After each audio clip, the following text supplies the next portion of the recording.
This is the age of adventurers, a time when heroes are forged, not born, each carving their own legend from a world of chaos.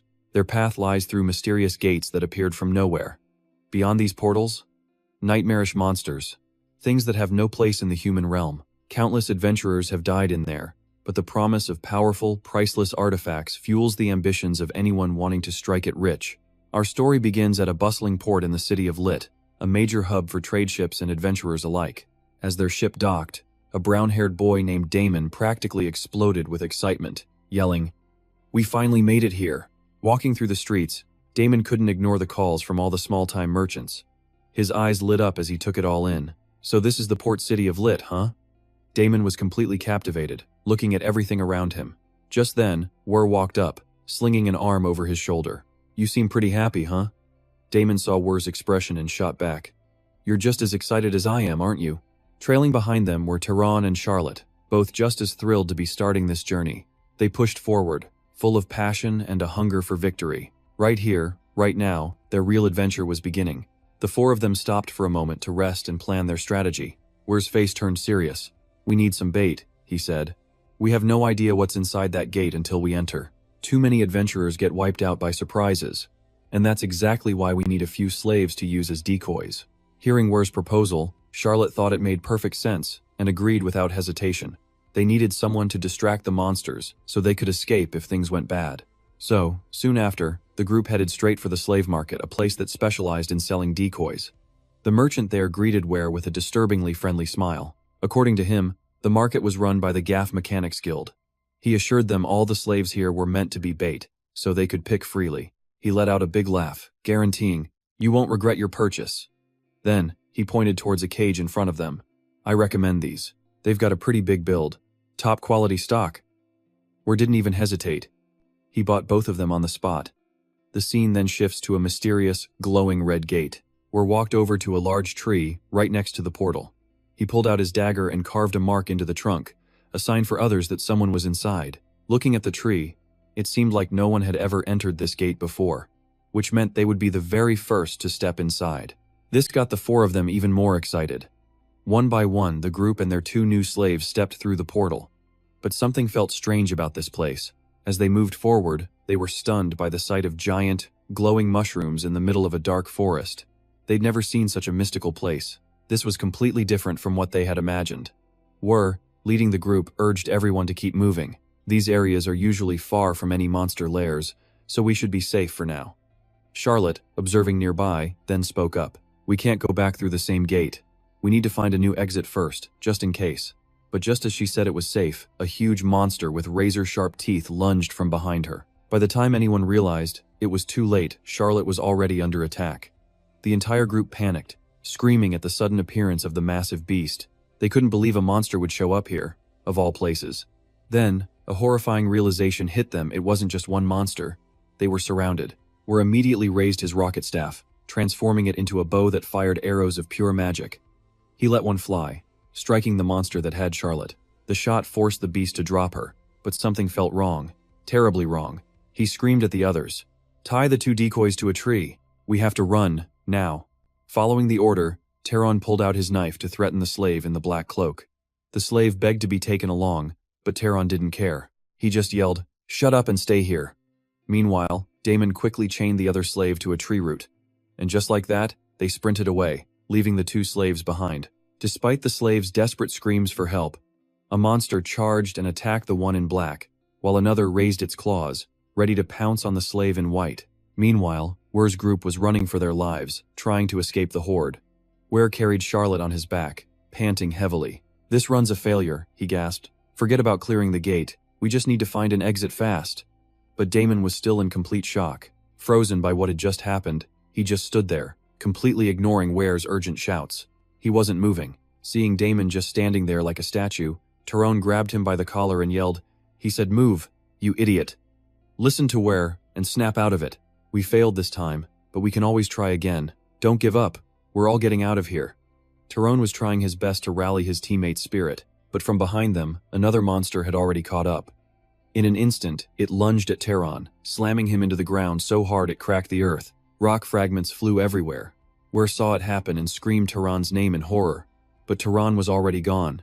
He couldn't answer back. Damon, terrified, just sat trembling on the ground, staring at Taron's body and weakly calling his friend's name. That's when Ware snapped. Full of rage, he prepared his rocket staff to fire another magic arrow, but the monster gave him no chance, whipping out its long, sticky tongue. It wrapped around Ware's body, hoisting him up towards its mouth, leaving him completely helpless. Seeing this, Damon was paralyzed with fear. The monster was absolutely brutal. Ware could only struggle and scream for help. Now, the creature turned its attention to Damon, still scrambling on the ground. It lunged, sinking its teeth into his leg. Damon screamed in agony. Suddenly, he noticed someone standing in front of him. He realized it was the other slave. A flicker of hope. Damon desperately begged for help. "You're alive? Awesome. Quick, help me. My entire team is dead. It's just you and me now." "Oh, right. I'm sorry about before. I didn't mean it. You can't escape alone. An extra person can't hurt, right? So please." But the slave just stared back coldly. The thug's patience snapped. He screams, instead of just standing there, "Help me out, you damn bastard." Seeing the guy's fury, the slave up in the tree doesn't say a word. He just smirks, and then leaps down to the ground. You'd think he was here to save the day. Nope. He just stands there, spear in hand, totally emotionless, watching the monster maul the other guy. And as he watches, he says coldly, "I don't know. Looks like I'm a little too late." Right then, the monster is about to swallow the thug whole. Seeing this absolute betrayal, the thug screams with pure hatred. "You bastard! You think you're getting out of here alive? You're next." But before he could finish his sentence, the monster swallows him in one gulp. Now, its new target is the slave standing right in front of it. It lets out a low growl, then lunges forward like a freight train, aiming to kill. But the slave? His expression doesn't even change as he stares it down with ice-cold eyes. Then, he raises the spear, and with one clean, decisive strike, skewers the monster straight through, pinning it to the ground.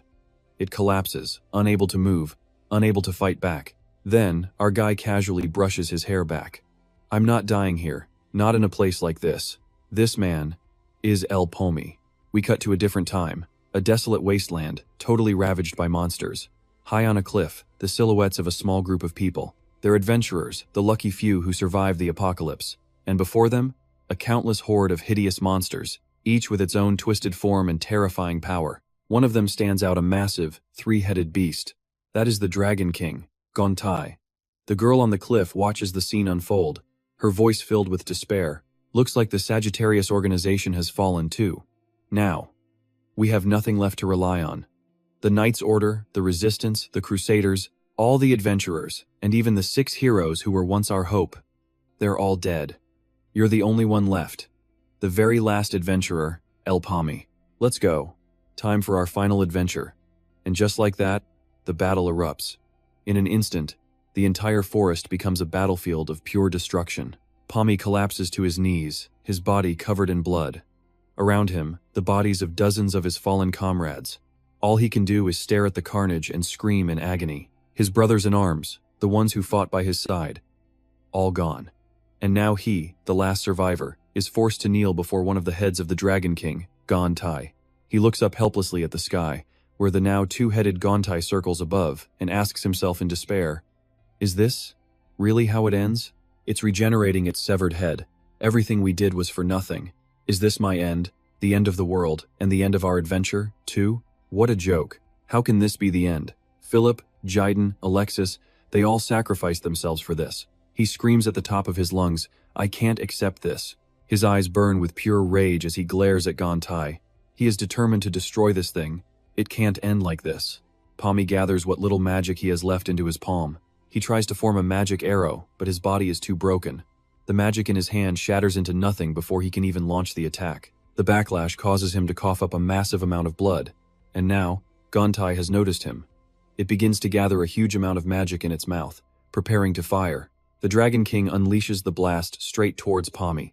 Completely exhausted, he can only stand there, frozen, watching his doom race towards him as he blames himself. How pathetic. Why did it have to end like this? If only I were stronger. If I just had one more chance. Suddenly, cold water splashes over him as someone shouts, "Get up, you bastard! Don't think faking sick is going to work. A slave like you should know his place." Pomi's eyes snap open to a familiar, yet impossible scene. He's totally confused. What about Gontai? Am I still alive? Wait a second. This is the slave market. His mind is reeling. The slave market was abolished a long, long time ago. But this place, it's definitely real. And that merchant, if I remember correctly, he was the one who managed me 5 years ago, back when I was a slave. That's right, it's him. So does that mean I've gone back in time? On that day, Pomi returned to the very beginning of his story, as familiar memories flooded his mind, and his first meeting with a man named Walker. It all replays itself. Pomi thinks, why overthink it? This is my second chance. Back in the forest inside the gate, Pomi wanders around, picking up any weapons left behind. He finds Walker's fire staff and examines it. The skill isn't bad, and it matches my current skill level. But this isn't enough. An adventurer needs more than just one weapon. Otherwise, coming back here was a waste of time. Suddenly, Pomi stops in front of the leg that was spat out by the monster. An idea sparks. That's right, some people hide valuables in their shoes. He checks the boot and, sure enough, finds a ring. Its name, the Ring of Telekinesis. Just then, the remaining monsters, drawn by the scent of blood, finally track Pomi down. Before he even realizes it, he's completely surrounded. They charge at him instantly, but with his incredible skills, he quickly takes down a few of them with just the tiny spear in his hand. But suddenly, another monster shoots out its freakishly long tongue, wrapping it around the spear. With a single sharp tug, it snaps the weapon clean in two. Seeing this, Pomi is actually a little surprised by the strength of these monsters. But the others don't give him any time to think. They lunge forward, mouths wide open and lined with razor-sharp teeth, ready to attack. Using Walker's staff, Pomi immediately activates the fire rocket spell. He takes down the monster in just a couple of hits. Not stopping there, he decides to test out the ring's power. With a single wave of his hand, he wipes out dozens of the creatures around him. Thanks to that one move, the number of monsters has dropped drastically. Now, the remaining ones are actually afraid of him, but he knows he can't keep this up. He thinks to himself, this should be fine, but when the monsters charge again, he instinctively jumps back because the fire rocket skill won't activate. The fire staff isn't broken, it's just on cooldown apparently. Pomi has no choice but to fall back, trying to defend himself against the swarm. With no other options, Pomi resorts to using the staff for physical attacks. He starts brutally punching and kicking each monster one by one. The staff in Pomi's hand hums with power again. With it, he unleashes a fire arrow skill, blasting a single bolt of flame, then uses his ring to fire off another volley. They rocket toward the monsters, wiping them out completely. Not a single one is left. But after the slaughter, that lizard woman is still alive. She weakly tries to speak. Seeing her still breathing, Pomi is a little surprised. She's still alive? Lucky. No, wait. Make that unlucky. The lizard woman is still trying to process it. You're no ordinary slave. Then her voice turns to rage. The spear techniques. And now magic? Who are you? How do you have that staff? And what is that on your wrist? How did you awaken? You're just a slave. Was this all part of your plan? Hearing the contempt in her voice, Pomi just gives her a cold stare. Are you done? He asks. Sorry, but you're dead wrong. Even if I had some grand plan, it wouldn't change a thing. I was going to kill all of you anyway. At these words, the lizard woman glares at Pomi, absolutely furious. She can't believe his audacity. Pomi raises his staff towards her, his voice dripping with contempt. I find people like you, who use slaves as bait, absolutely disgusting. After leaving the gate, Pomi walks down the street, drawing shocked stares from everyone around him. They couldn't believe their eyes. A slave. Returning on his own? Pomi couldn't care less about their whispers. His mind was already on his next steps. The die is cast, he thinks. I need to move quickly to avoid repeating my old fate. First things first. I need to free myself. With that thought, he stops in front of a large city building. Inside the Adventurers Guild, the guildmaster, a man named Abbas, is staring at a report from his subordinate in disbelief. He just can't wrap his head around it. A slave, back alive. And what's more, without a single scratch on him. Even crazier? He apparently survived inside a gate where all the other adventurers who went with him died. Abbas takes a drag from his cigar, thinking, something's definitely not right. After all that, he didn't run. He came right back here. Those who sell themselves into debt to become bait. They're fated to stay bait. Even if they manage to survive and return. The fact he didn't flee proves he knows he can't easily escape my grasp. The only real way out for him is death. Abbas leans back at his desk, questioning his subordinate. This report is from the Gafor Mechanics Guild, isn't it? Why am I listening to this nonsense? The subordinate reports again.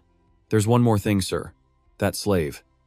He has opened his first magic circle. Hearing this, Abbas looks utterly stunned, like he's just heard the most ridiculous thing in the world.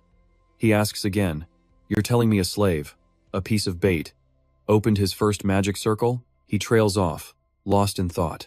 That slave will face punishment from the Mechanics Guild, and if something goes wrong. While he's thinking, the subordinate speaks up again. "Also, sir, he wants to change his contract. It seems he wishes to register as an adventurer." Hearing this, Abis is even more shocked. How could a lawless slave dare to do something like that? Seeing Abis boiling with anger, the subordinate respectfully adds, "Sir Rakan has requested that you personally look into this matter." Abis is stunned yet again, slamming both hands on his desk and shouting, "Sir Rakan!" His expression is now a mess of confusion. He thinks, the chief enforcer of the entire guild is interested in a slave for a reason like that? No way. Could it be about that? After his subordinate leaves, Abis loses interest in his cigar. He just stares out the window, deep in thought. A piece of bait. Wants to become an adventurer? Under the princess's new policy, the story of a slave like him shouldn't even exist. But in other words, people are always slaves to money. If you can't repay your loan, you're forced into hard labor until the debt is cleared. In this world, those people are simply called slaves. One day, Pomi's only relative, his father, died of illness, and Pomi became a slave. He had bought an herb called black weed from the guild on credit, but they inflated the price to many times its market value, 1 million meso. Pomi was accused of being unable to repay the 1 million meso. By the rules, he was sentenced to work for the guild without pay until the debt was settled. And so, for 6 long years, Pomi was brutally exploited. Now, it was time for revenge. Pomi is now sitting in a room, across from the Adventurers Guildmaster, Abis. With just a glance, Pomi could tell this was the guy. Rakan's right-hand man, one of the guild's top enforcers. Pomi celebrated internally. "Looks like I've caught a big fish." He then introduces himself, giving the name LP. Across from him, Abis seems perfectly calm, holding a hot cup of tea. "I know," he replies. "You want to amend your contract? I've heard the reports, so I'll keep this brief." With that, Abis sets his tea down on the table. His eyes lock onto Pomi with a serious gaze. "I will change your contract's designation to F-rank adventurer." Hearing Abis's words, Pomi is surprised he would agree to his request so easily. It's just as he thought. The man must have figured something out. But Pomi didn't have the patience to beat around the bush. He gets straight to the point. "Thank you, but I want to be E-rank." Abis's face immediately sours. "What? E-rank? Why don't you just ask the Adventurers Guild to promote you to A-rank while you're at it?" Seeing Abis's reaction, Pomi lays out his reasoning. "I've been through hundreds of gates over the past 3 years as bait. Isn't that enough experience to qualify me for E-rank?" But Abis wasn't having it. He fires back at Pomi. "Even so, you were just bait. You've never actually hunted a single monster. Risk his life when he hasn't even paid back his debt?" Puffing on his cigar, the man thought to himself, "Absolutely insane. That kid needs to know his place. If he wants to survive his first day as an adventurer, survive his first day as an adventurer." Still, why do I feel something immense coming from him? Suddenly, Abis, feeling a bit playful, threw out a challenge away for Pomi to prove he had what it takes. "This gate holds 5 people. And see these 12 slash marks? Prove it," Abis said, smoke curling from his lips. "Do what you say you can, and I'll grant your every request." He shoved a contract toward Pomi, a dangerous glint in his eye. And of course, Pomi wasn't about to pass up an opportunity like this, was he? The scene shifts. We're in a forest now, where a guy confronts Pomi. "So, you're the rookie joining our party? Nice to meet you, I'm Chep, the team's tanker." He then gets right to it. "Heard from Mr. Abis you used to be a slave, right? Don't worry, I don't care. My teammates don't either. Hope we can work well together." Then he immediately asked about Pomi's skills. "I heard you can use fire magic," Mac chimed in, stepping closer. "Wait, what do you mean? You can use multiple elements?" Chep jumped back in. "From what I've heard, mages can only use the element they were born with, so any items that don't match their affinity are totally useless." The others in the back started whispering. "You ever hear of that? This is getting complicated." Chep got them back on track. "Alright, enough chatter. As you know, we're not here to hunt monsters today. Our mission is to find and collect the gear left behind by 12 other teams. Then we bring it all back to the guild." "I heard they're paying 3,000 meso per item," Max scoffed, clearly annoyed. "Aren't they taking too big of a cut? We won't make a thing unless we can get some of their drops. An enchanted ring for an adventurer is worth over 7,000 meso. The guild's price wasn't even half of that." A man with a scar on his face said, But what's the point in complaining? Max shot back. What? When was I complaining? Enough, everyone, Chep ordered. Ready? Let's make some money. As they ventured deeper into the dark, creepy forest, a dark-skinned man muttered, It's bright out, but this place. It's giving me the creeps. Chep warned everyone to stay alert. We'll probably face a lot of fights in here, so we need to set up a temporary base first. One of the team members pointed up. Chep, what about up in that tree? With those branches, hiding and moving between trees would be easy. Chep nodded. Not bad. Let's do it. Everyone dropped their gear. Matt clapped Pomi on the shoulder. You just rest up. Setting up camp is my job and that idiot's over there. Once the base was ready, Chep spoke. Base is set. We're splitting into 2 teams to search the area. He assigned Tom and Da. You 3 are team 1. We'll check east and west, then meet back here.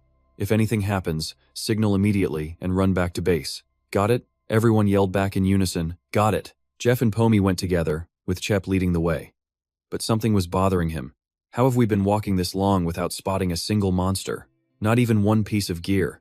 Did we get here too early? We'll just have to go deeper tomorrow, he decided. Chep then turned to Pomi. So, how's your first expedition as a real adventurer feel? I'm nervous, Pomi admitted. Chep laughed. Haha, of course. Who isn't? He continued. You know, even after all this time, my heart still pounds every time I step through a gate. I'm a coward, really, but I keep moving forward because I have amazing teammates, he added. It sounds weird to praise them myself, but they're genuinely good people. Chep's tone turned sympathetic. I was sorry to hear about your past. Used as bait? I can only imagine how horrible that must have been. Speaking of which, Pomi, would you want to? He turned around, smiling. Join our team. But Pomi was frozen, staring at something. Chep followed his gaze. At Pomi's feet was a patch of molten rock. Chep coughed. Well, just something for you to think about, no pressure. That evening, everyone gathered back at the camp, a fire crackling between them. Mac sighed, looking defeated. Ah, you guys didn't find anything either, huh? Chep shot back. You think finding this stuff is easy? He chewed on a piece of meat. Can we not talk about work while we're eating? We can talk about it tomorrow. Pomi just quietly took a sip from his flask. The moon was high now. Chep, holding a torch, whispered, Hey Pomi, you asleep? Pomi didn't move, still wrapped in his blanket. Mac put a hand on Chep's shoulder. Captain, what's with the extra effort? He pulled out a knife, a savage grin spreading across his face. He's out cold. How's he supposed to answer? One of them says. What? You're being way too careful. Did you forget what we put in his food? That stuff can knock out a 100-kilo monster. He swallowed a ton of it, Mac says, inching closer to Pomi. He's lucky to even be alive, the other teammate added. Besides, that fire staff, it's gotta be worth at least 10,000 meso. Mac's eyes lit up with greed. Let's get down to business. He plunged the knife down hard, straight through the blanket, but then Mac's eyes shot wide open. Confusion, he ripped the blanket away, and found nothing but a log with 2 pillows tied to each end. Total panic on Mac's face. Pomi was gone. The other 3 were just as shocked. This was something they had clearly not planned for. Chep completely lost his cool. He started screaming at his men, ordering them to find Pomi. And then boom! A massive explosion erupted right under Chep's feet. Flames engulfed their entire treetop base. Pomi stood on a branch a short distance away, watching the whole thing unfold. His former teammates were in a panic, clueless about where the fire came from. Confused and terrified, they scrambled to grab whatever supplies and food they could before bolting out of there. Chep cursed, wondering if Pomi was somehow behind all this. Then, right in front of them, a massive monster appeared. Its entire body was a horrifying, gooey yellow substance. It turned its gaze toward the group of men. The monster opened its massive maw and lunged. They all jumped out of the way just in the nick of time. And that's when it hit Chep. Pomi was using them as bait. The monster's attack completely obliterated their base. And Pomi? Just watched the whole show from the trees, a look of pure contempt on his face. He knew from the start. A gate with over 12 teams inside? Hiring veteran adventurers wouldn't even be enough, and these idiots actually thought they could use him as a decoy. Pomi's attention shifted to the monster now chasing the men below. Everywhere it went, trees came crashing down. Chep, running for his life, couldn't stop cursing his rotten luck. If he wasn't mistaken, that thing was a golden slime, a creature that rarely ever appears in the Windwood world. It's a rare monster that only shows up when a red gate opens. Its body is pure acid, making it a nightmare for any close-range fighter. This thing is deadly. And the worst part? Before Chep could even finish his warning, the monster was already powering up an acid attack. He screamed at the others, "Run!" The scarred guy's heart skipped a beat. A ranged attack. Where the acid hit, the ground just melted away, sinking into a sizzling pit. That move is called acid arrow, a nasty skill where it literally weaponizes its own body. And now, it was on the hunt, chasing them down. It kept firing, one acid bolt after another, right at their heels. Someone yelled, "How are we supposed to fight this thing?" Chep's answer? "We don't. We get out of here, now. The acid arrow has a 1-minute cooldown," Chep explained. "We just have to survive, then aim for the core in its head." That glowing orange orb inside the slime, that was the key. The moment the monster stopped to recharge, one guy got cocky. He turned right back around, charging straight for the slime, completely ignoring Chep's plan. He shouted back to his team, "Leave this thing to me," and sprinted forward. Chep screamed for everyone to charge together, but it was too late. Before anyone could react, zap! The fool was hit dead on by an acid arrow. His body just split in two. Gone. Chep was horrified. But there were still 10 seconds left on the cooldown, he thought. Then the slime unleashed a volley of acid bolts. Chep's team couldn't escape. The acid washed over them, melting them down to bone in seconds. And watching from behind a tree was Pomi. The intel wasn't wrong, he thought, but there's a catch. A golden slime gets stronger by eating item fragments, which shortens its cooldown. You could even see the weapons it was absorbing. Pomi sized it up. With that massive body and its devastating acid arrow skill, he finally got it. This is why all the other teams who came here got wiped out. The power level was just overwhelming. Looking at the trail of destruction it left behind, Pomi realized this thing is strong enough to be a gold-level gate monster, twice the strength of a red gate monster. This was completely out of a First Circle Adventurers League. Because of it, this dungeon was probably picked clean of items. Looks like the mission's a bust. But then, he remembered Abus's words. "Prove it." A smirk crossed his face. At the same time, the slime's gaze locked onto something, and then boom! A blast of fire tore through the air, punching a massive hole right through the slime. Acid splattered everywhere, melting the ground below. But the slime instantly regenerated, letting out an angry roar. From a tree branch above, Pomi mused, "A direct hit on the core. Not bad. At this rate, I'll only need 4 more shots. No, scratch that, at least 5 more." A white fluid was leaking from the wound now. Pomi gripped the dagger at his side. Well, he thought, that changes things. He raised his dagger, his voice ringing with confidence. "I'll prove it," the slime answered with an acid arrow. Pomi dodged, leaping from the tree in a flash. The assault was relentless. But Pomi was already in motion, dodging and throwing a dagger tied to a rope. With a sharp cry, he gripped the rope tight, activating his telekinesis ring. His mind was focused. This has to be a direct hit, no missing. A normal mage could never pull this off. But he wasn't normal. He was the best ranged fighter there is. One hand on the rope, the other gripping his staff, he countered the slime's attack. His rocket staff transformed, creating a bow of pure energy. Firebolt arrow! The flaming arrow slammed into the slime, making it stagger.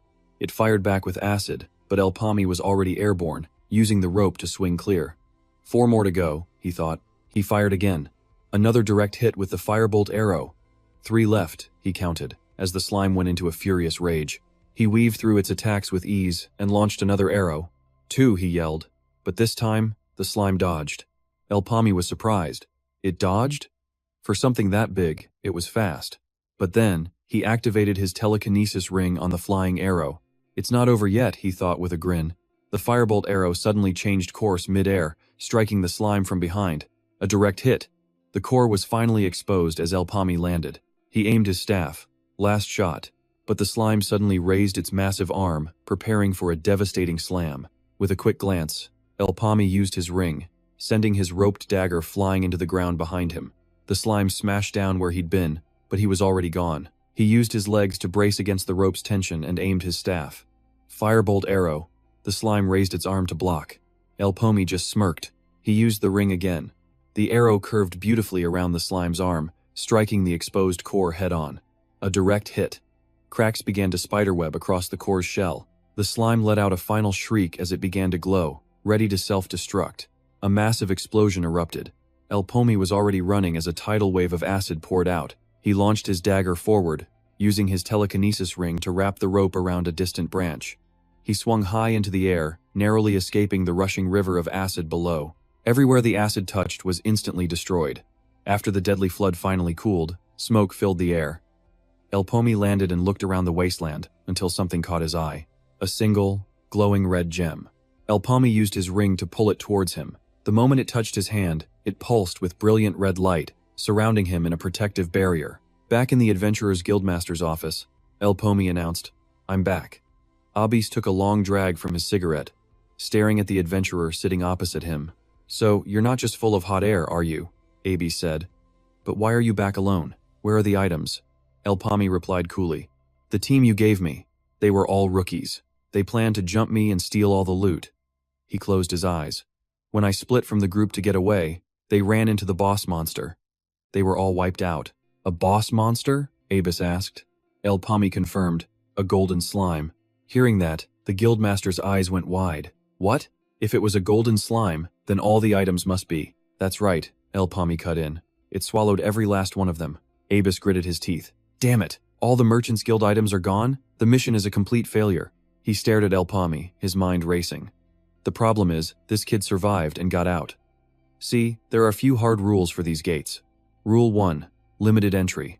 Only those who've marked the gate pillar can get in, and after that, the gate is sealed until everyone inside is dead. Rule 2. The entry limit is based on the gate's difficulty and adventurer's circle level. Gate difficulty is shown by color. Red is easiest, purple is hardest. If your circle level is higher than the gate's difficulty, you can't get in. Simple as that. And Rule 3. You only get one shot. Clear the gate by beating its biggest threat.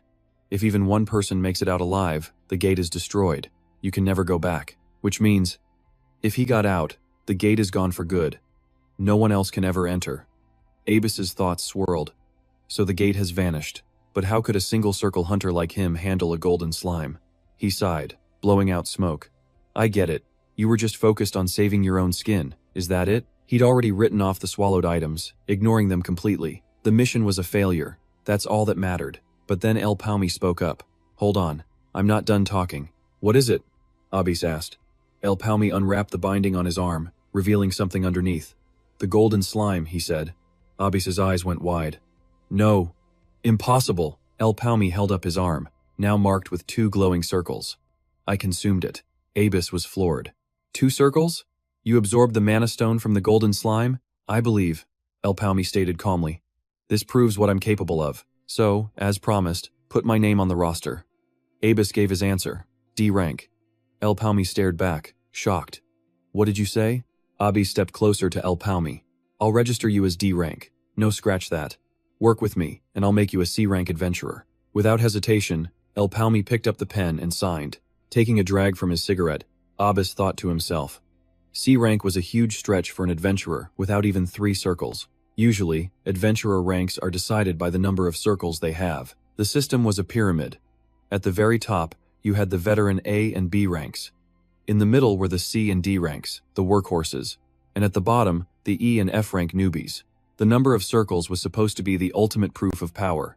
But this kid? He was different. He jumped a level just by absorbing a single mana stone. Unheard of. And he claimed it was all just survival instinct?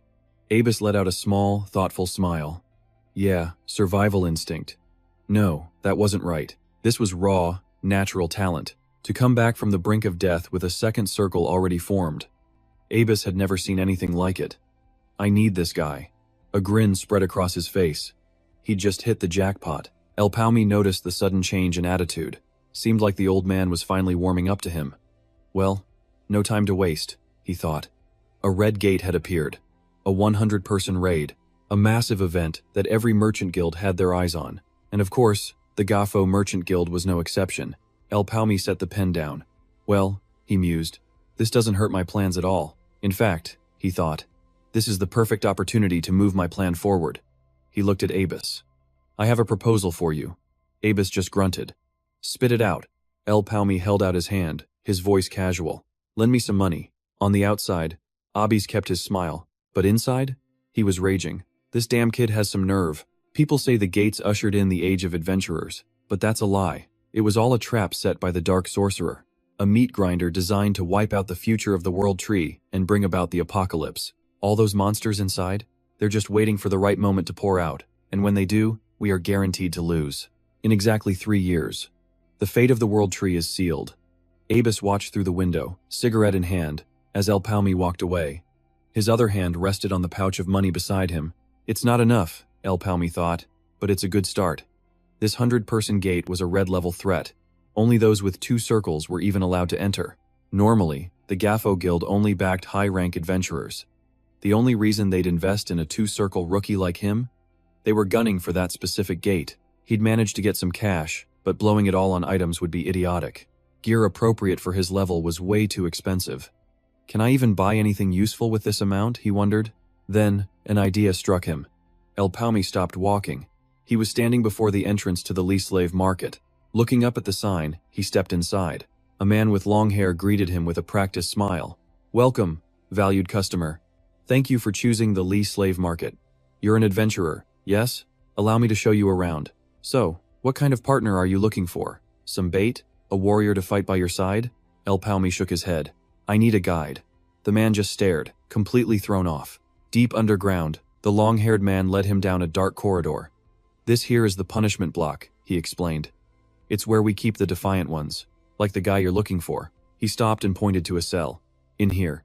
Chained up inside was a man, slumped against the wall. The guide swallowed hard, turning back to El Palmi. Sir, are you sure you want him? This one's difficult. But El Palmi was certain. I know. He stepped closer to the bars. He's the one. Debo. The prisoner glared back, his eyes filled with pure hatred. Before I returned to the past, El Palmi remembered, one person's death sped up the destruction of the world tree. The hero of the Calamity Pike, Iran. She was murdered. And her first and only disciple was the man who triggered the end of the world. The hero killer himself. Debo. It's him. You came for me? Debo sneered. He spat on the ground. Do I know you? Piss off. The guide quickly tried to smooth things over. My apologies, sir. His mind is a little. His behavior is different from how I remember, El Palmi thought. But right now, he's just a slave. Treating a potential buyer like this. He's got guts. I'll give him that. The guide sighed, exasperated. He's a complete mad dog. El Palmi smirked. It's not just his personality, he thought. His skills are just as crazy. After the apocalypse began, he was one of the few who stood out besides me, of course. We were always being compared. We came from the same region, awakened around the same time, and our power levels were neck and neck. But the biggest thing we had in common was this. El Palmi looked him in the eye. How much to buy you? Once he was unchained, Debo shot him an annoyed look. What, are you some rich kid? Think you can afford anything? He threw out a challenge. How about 1 million mel? Can you handle that, rich boy? El Palmi knew the truth. We're both desperate for cash. He remembered Debo had a sister suffering from the black blood disease. Debo scowled. No money? Then scram. Debo stopped mid-sentence as El Palmi calmly pulled out a thick wad of cash. His jaw dropped. El Palmi held it up. 1 million mel? For real? Debo yelled. That's not counterfeit, is it? Even the guide was shocked. Are you serious? Hold on, El Palmi said, looking at Debo. Listen to my terms first. The contract is for 1 year, profit share is 70-30, and I get first pick of any items from the gates. The guide was baffled. This isn't a slave contract, it's a party contract. El Palmi produced a document. Here it is, read it. Debo snatched the paper. You better not be lying. Without a second thought, he bit his own thumb and slammed the bloody print onto the contract. He agreed without even hesitating, El Palmi noted. Must be because his sister's life is on the line. He smiled. Now that the deal is sealed, let's head to the gate. Debo cracked his knuckles. Just point me the way. El Palmi gave him a hard look. You better prove you were worth the price, Debo. Debo just scoffed. You'll never see anyone work harder than me. Out in the forest, Debo trailed behind, holding a massive axe. Look, boss, I appreciate the new weapon, but I'm a longsword user. Can we go back and swap this thing? El Palmi didn't even turn around.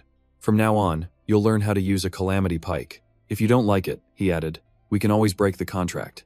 Debo just grunted in annoyance. So what, you're testing me with this gate? El Palmi glanced at the pillar. Red level.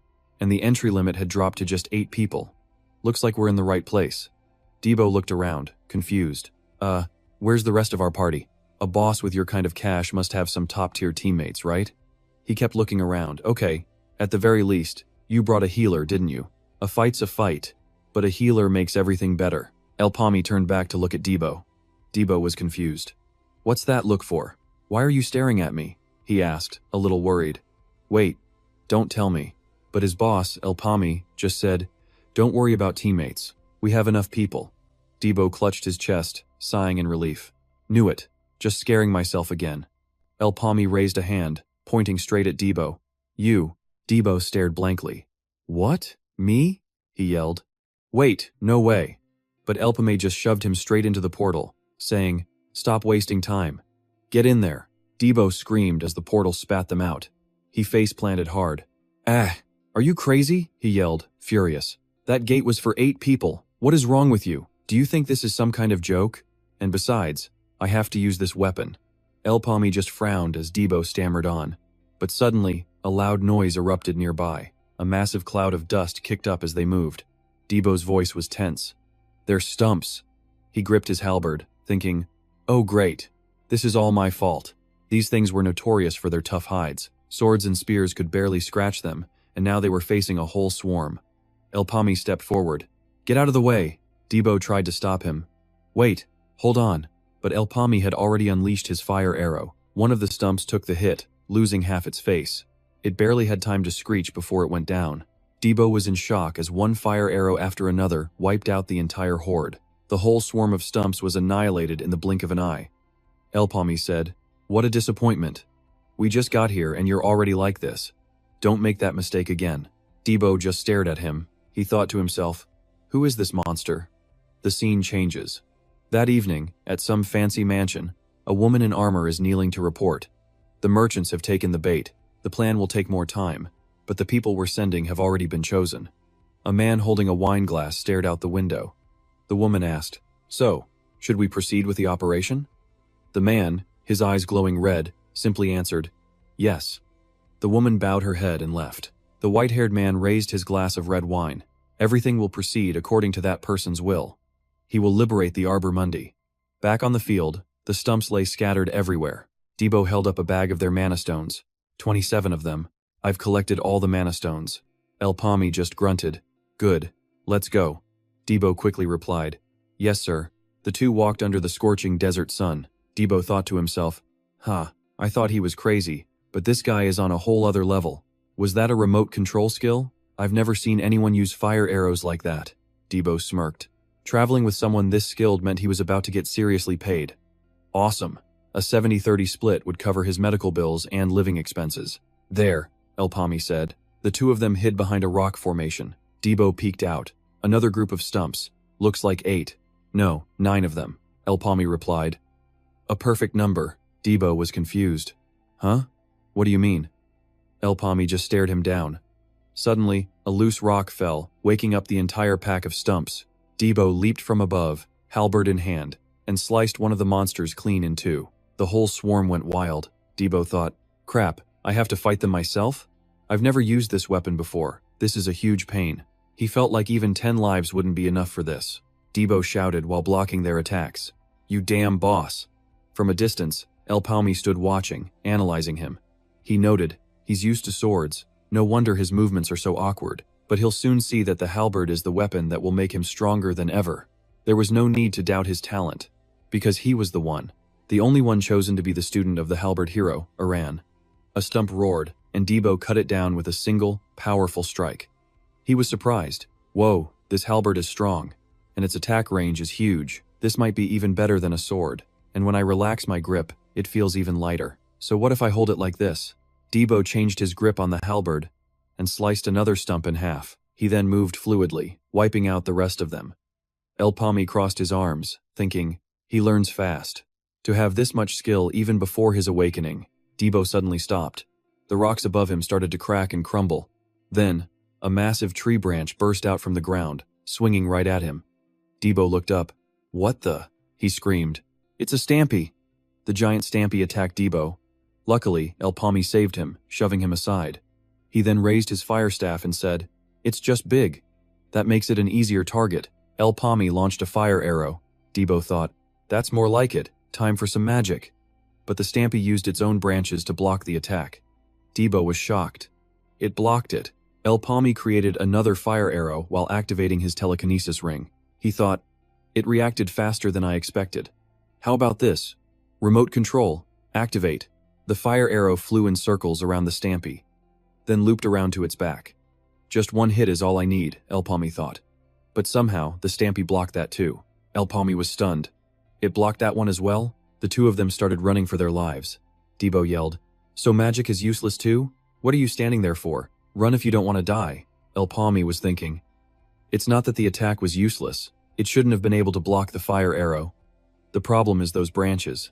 The Stampy stabbed its branches into the ground, and the two heroes leaped to dodge. The monster continued its relentless assault. El Pomi quickly used his telekinesis ring to control a giant boulder. He and Debo landed on it, narrowly dodging the Stampy's attack. Then, El Pomi called out, "Debo, you handle the little stumps," he ordered. Debo replied, "Wait, when did?" But El Pomi was already on the move. "I'll take care of the Stampy." He leaped off, leaving Debo stunned. Huh? Wait, how is he so fast? El Pomi launched a fire arrow straight at the Stampy. From a distance, Debo thought, "No, you can't beat it without a solid plan. We have to run." A massive explosion erupted. Still, the Stampy managed to block the attack. Debo thought, "See? I knew it." But then El Pomi's fire arrow managed to injure one of the Stampy's eyes. Debo watched, his heart pounding.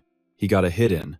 El Pomi launched another arrow, thinking, "Its branches are more agile than I thought, making it hard to dodge an attack with remote control. But now that I'm at level 2, I can cast twice."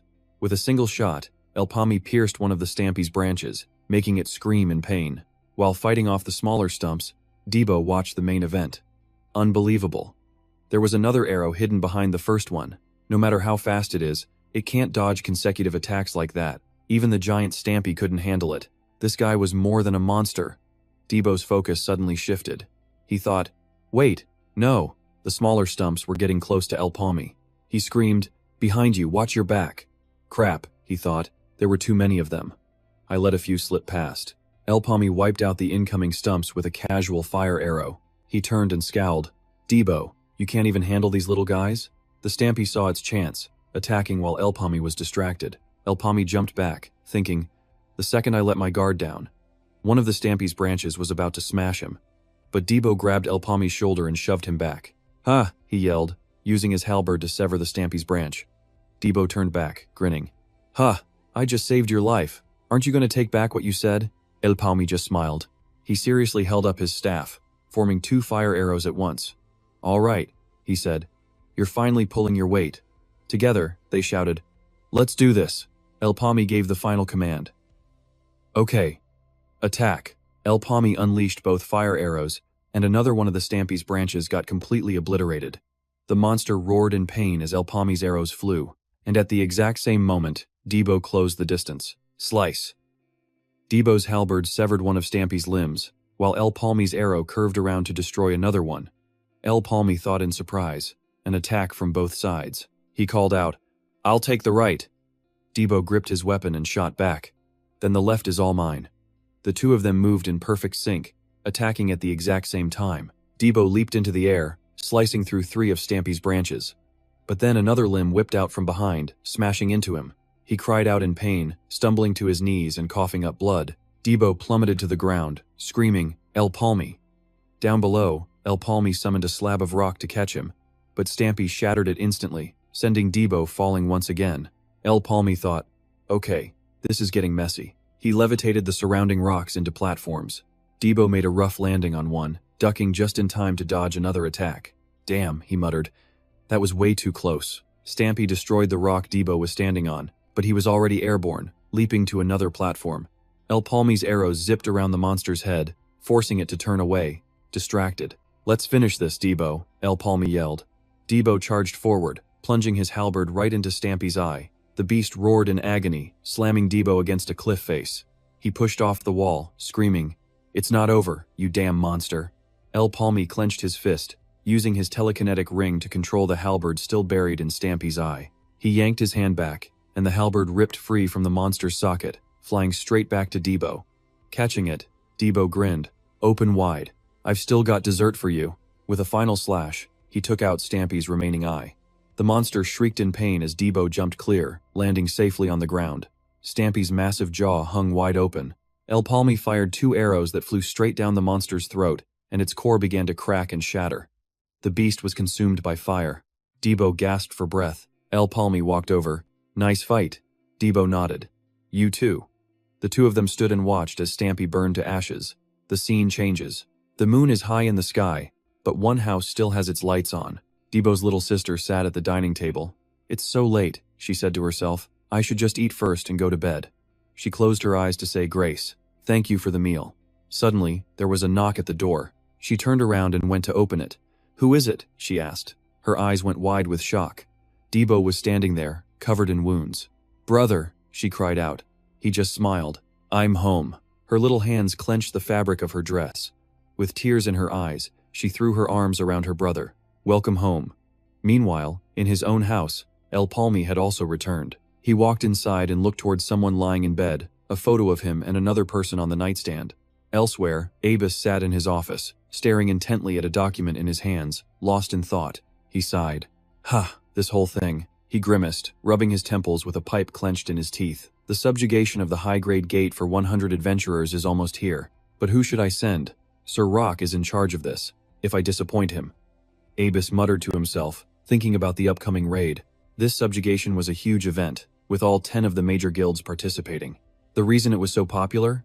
The items inside could potentially be rare drops, maybe even legendary. He pressed the smoldering end of his pipe into an ashtray.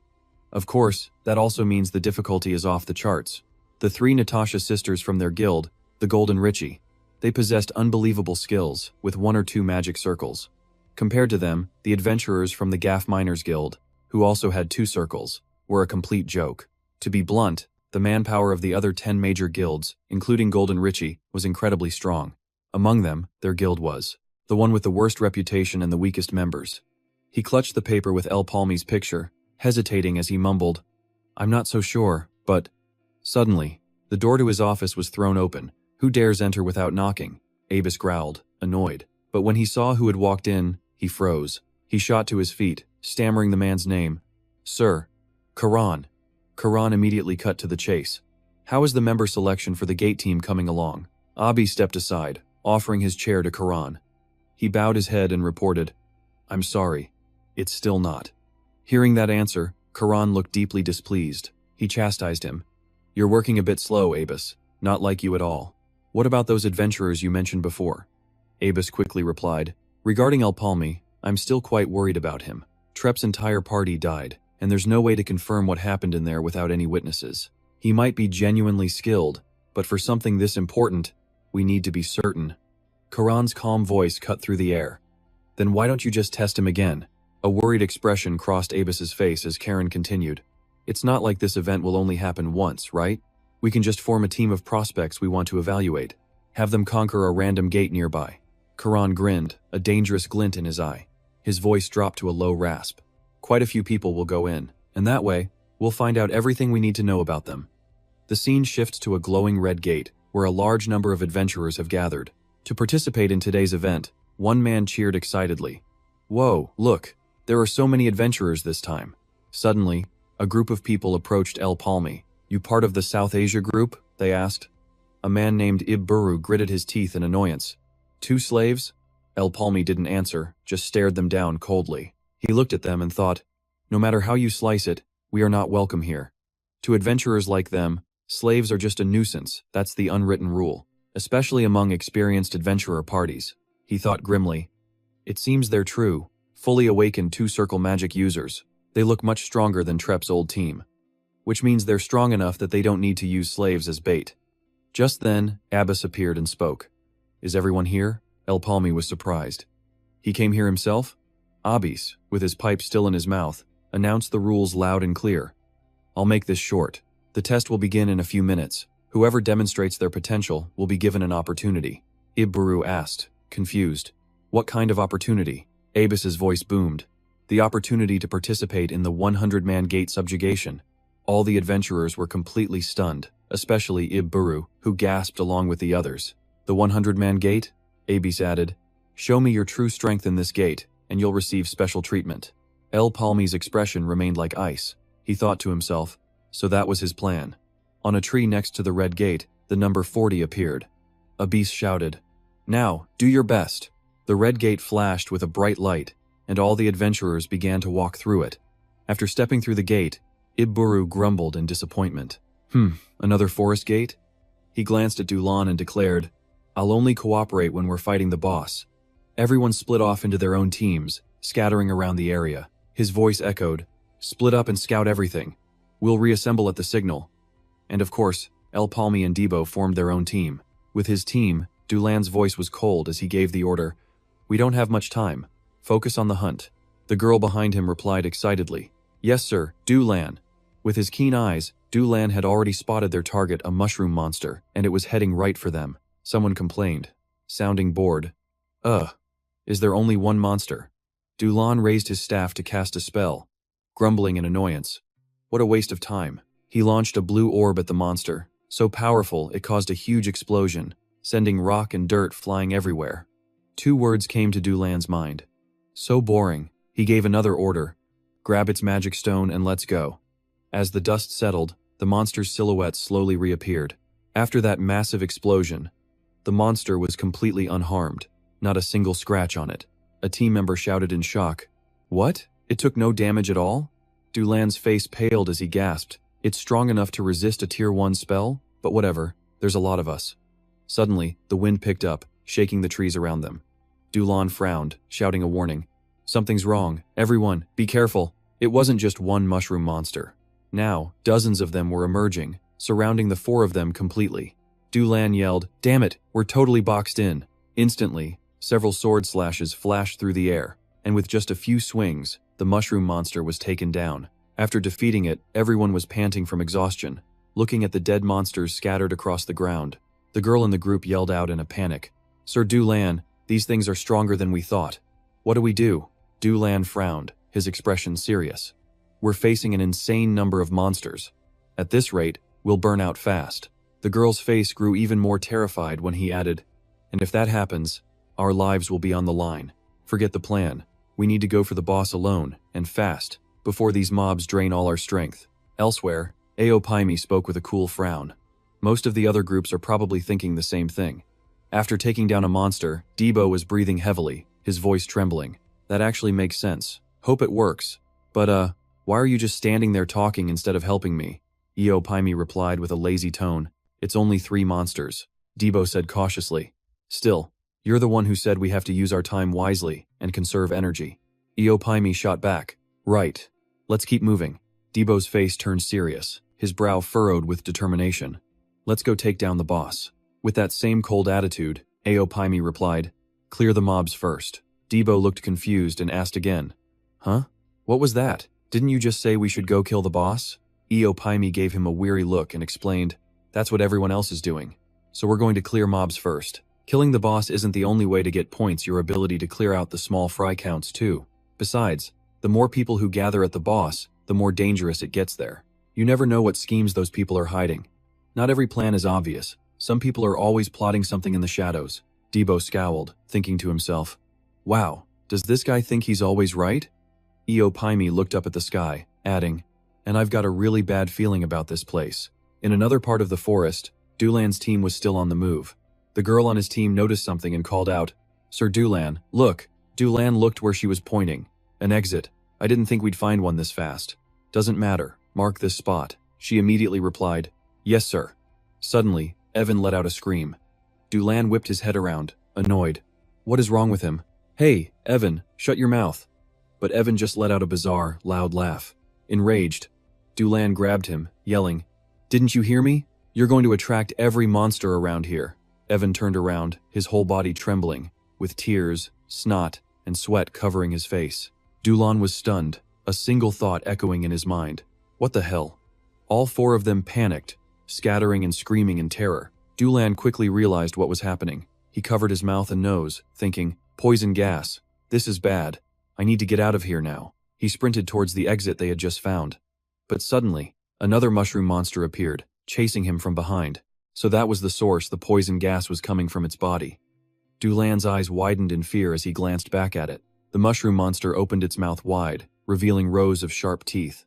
Dulan was so terrified he dropped his hand from his face and let out a strangled cry. His face twisted in pure horror, eyes wide, completely speechless. Far below the cliff, the river's surface churned with violent waves. Aopaimi and Debo were walking along the river cliff. Debo followed behind, thinking with frustration, "We barely fought at all yesterday, so should I." He suddenly noticed something and looked up at the sky. It was a red signal flare, fired from somewhere deep in the forest. Daibo gasped in surprise. Whoa, a signal flare. They must have found the boss. After seeing the signal, the two of them headed toward the gathering point. As they walked, Daibo voiced his doubts. Even though we agreed to fire a signal for the boss, I can't believe they actually did it. With his usual icy demeanor, Pomi scanned the other adventurers gathered there. Looking them over, he knew something was off, thinking, one team is missing. A man named Iburu stood with his arms crossed arrogantly. He sighed, then said in a commanding voice, looks like everyone's here. I'll explain the situation. Reber immediately cut in. The Mage Dulan squad isn't here yet. Iburu snapped back impatiently. Forget them, we've waited long enough. He shouted in frustration, we found the boss's location. He then recalled the horrific scene he witnessed and continued his story. And we also saw Dulan's entire team get wiped out by it. The boss. It's a raging spore tyrant. Debo's face went pale with terror as he screamed, what? A raging spore tyrant? The other adventurers started murmuring nervously among themselves. We're in deep trouble. Even with a crowd this big, I'm not sure we can take that thing down. Is that it? Iburu said, his voice laced with worry. Damn it, Elpame. The boss monster is camped right in front of the exit. We have to fight it if we want out. Hearing that, Debo's confidence surged. He puffed out his chest and scoffed, You scared of that thing? A couple of bugs are nothing. One fire missile from my boy here, but he didn't get to finish. Debo, shut your mouth. Elpame cut in sharply. Debo seethed, unable to do anything but grit his teeth and curse under his breath. You bastard, Elpame explained calmly. We'll die if we just rush in blind. My fire missiles can't even scratch it. Debo's face was pure shock. He screamed, What? Why not? Elpame's cold voice explained the grim reality. Even the small fry in here are tough as nails. The boss is going to be 10 times tougher. Iburu sighed, frowning. He's just stating the obvious. That's why the slaves. The man next to him cut in urgently. Iburu, we don't have time to complain. We need a solution. Now. Suddenly, Elpame raised his hand, his voice chillingly calm. 50,000 mesos. What? Iburu blurted out, stunned. Elpame continued his negotiation. 50,000 mesos per person. There are 30 of you here, so that's 1.5 million mesos. He pointed back at Debo. Give me the money, and the two of us will act as bait while you all escape. The moment he finished, dead silence. Iburu grabbed his hair in a panic, his mind racing. Damn it, what the hell is he talking about? Don't be so arrogant, Iburu's angry voice boomed. He glared daggers at Elpame. You're still stuck in your slave mentality, but things aren't that simple. This boss can't be baited like the others. If it catches and kills you while we're moving, we'll all die with you. Slaves in a high-level gate are just dead weight. Then he pointed a finger, mocking him. Besides, what can that guy next to you even do? He hasn't even had his awakening yet. A slave and a two-circle mage? What good are you? Debo knew it was a taunt, but he couldn't help his anger. He gritted his teeth. These bastards. They're humiliating me. It's a trick to get me to be bait, but I'm not falling for it. Elpame shot back. So what's your plan? You have a better idea? Iburu was caught off guard and stammered. Huh? Well, seeing him hesitate, Elpame pressed on. You don't, do you? If you did, you never would have sent that signal. He crossed his arms. And just to be clear, my team consists of one two-circle mage and one one-circle mage. The second he said it, a glowing ring materialized on Debo's right wrist. Debo stared in disbelief, shouting, When did I awaken? But his shock quickly turned to pure joy. What is this? Since when? Haha, I'm a freaking genius. Elpame pressed Iburu. Your team doesn't have two mages, does it? Iburu wanted to argue, but he couldn't. All he could do was growl in frustration. Wait, a voice called out. It was Jibel. She placed a hand on her chest. If you can really pull this off, I'll pay. However, we don't have that much money on us. Not a problem, Elpame said, his tone unwavering. We'll collect after we get out, so if we don't make it, you don't lose a thing. He opened his eyes, looking at them all. But everyone here has to agree. As they hesitated, he pushed them. Decide now. Meanwhile, in the passage Dulan's team found, a toxic purple gas filled the air. The boss monster stood blocking the path, slowly, consuming Dulan's corpse. Suddenly, a gust of wind kicked up nearby. It turned its head just as a fire missile slammed into it. The blast hit the bug monster square in the face, causing a massive explosion before it could react. Purple smoke filled the air. Elpame gave the order. Debo, we move the second it sees us. Debo was still annoyed. Are we really doing this? But the monster wasn't dead. A piercing red light flared from its eyes as it locked onto them. In an instant, it charged. Here it comes, Pomi warned. They both bolted in the other direction. Debo glanced back and yelled, "How is it so fast?" With its long legs, the monster closed the distance in seconds, its massive jaw filled with razor-sharp teeth wide open. It was right on their heels. The purple-haired girl shouted, "Now, everyone, go! Activate the gate before those two get killed." A man next to the portal slammed the activation button.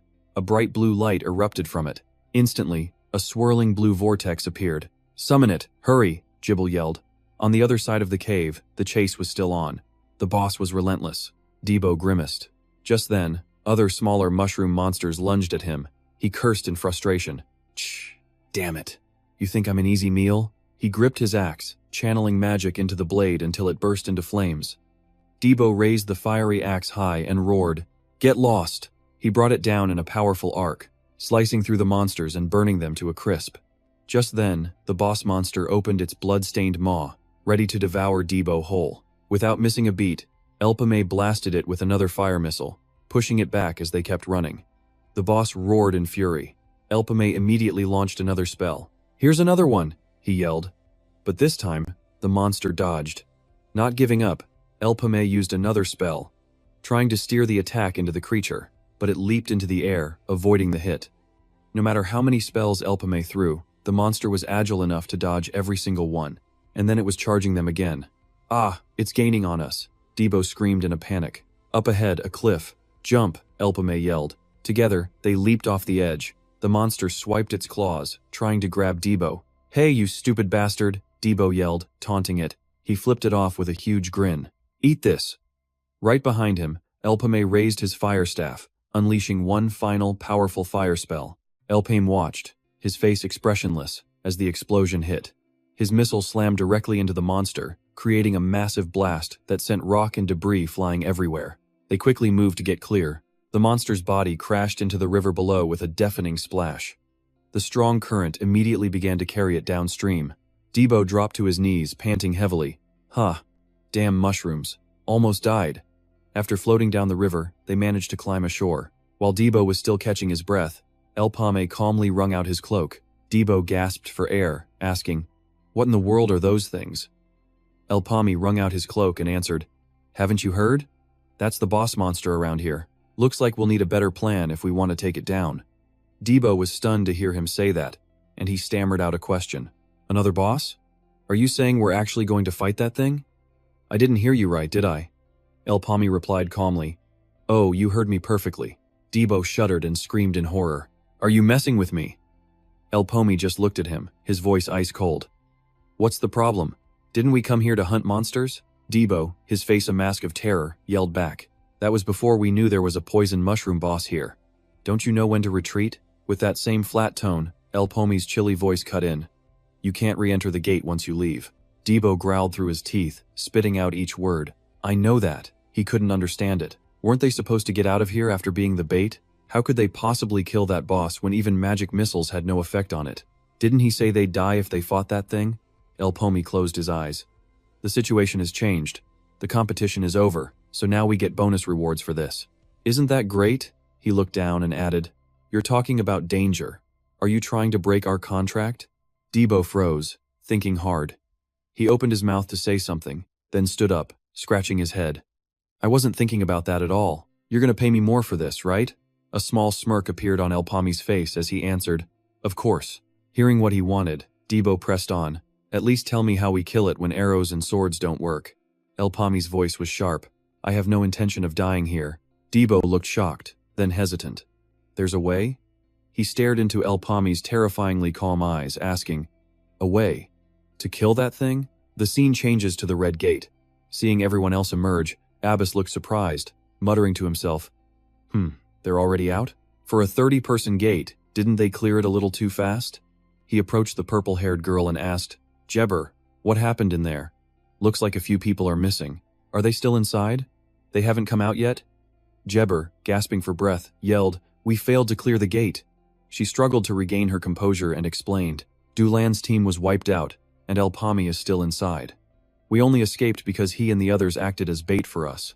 The boss in there is impossible to handle. It's just too strong. Abus's face darkened as he listened to her report. He frowned, letting out a sharp, "Umph," his voice dripping with anger. "So you did nothing but run away?" Jebber quickly shouted her explanation. "The boss is a rampage spore mushroom. It's too powerful. We couldn't do anything." Abis threw his pipe to the ground and crushed it with his foot. He turned to leave, saying decisively, "We're going back." Jebber, confused, yelled out, "Sir Abis, wait!" She pointed at the portal, her face twisted in a desperate plea. "El Pomi's team hasn't come out yet. The gate is still open. They might be alive." Abis remained completely cold, his voice flat. "They won't survive. It's just a matter of time. Didn't you say it yourself? The boss is a rampage spore mushroom, correct?" Jebber was speechless as Abis continued in that freezing tone. "If you want to wait, you can wait by yourself. I don't have the time." With that, he thought disdainfully, "Useless trash. Well, they were unlucky to run into that mushroom boss here." He walked away with his two subordinates thinking, the two remaining groups taking down that monster? Impossible. Time to cut our losses. I don't want to waste any more time on average adventurers like them. Inside the gate, the mushroom boss was still alive, even after falling into the river. Abus's thoughts continued.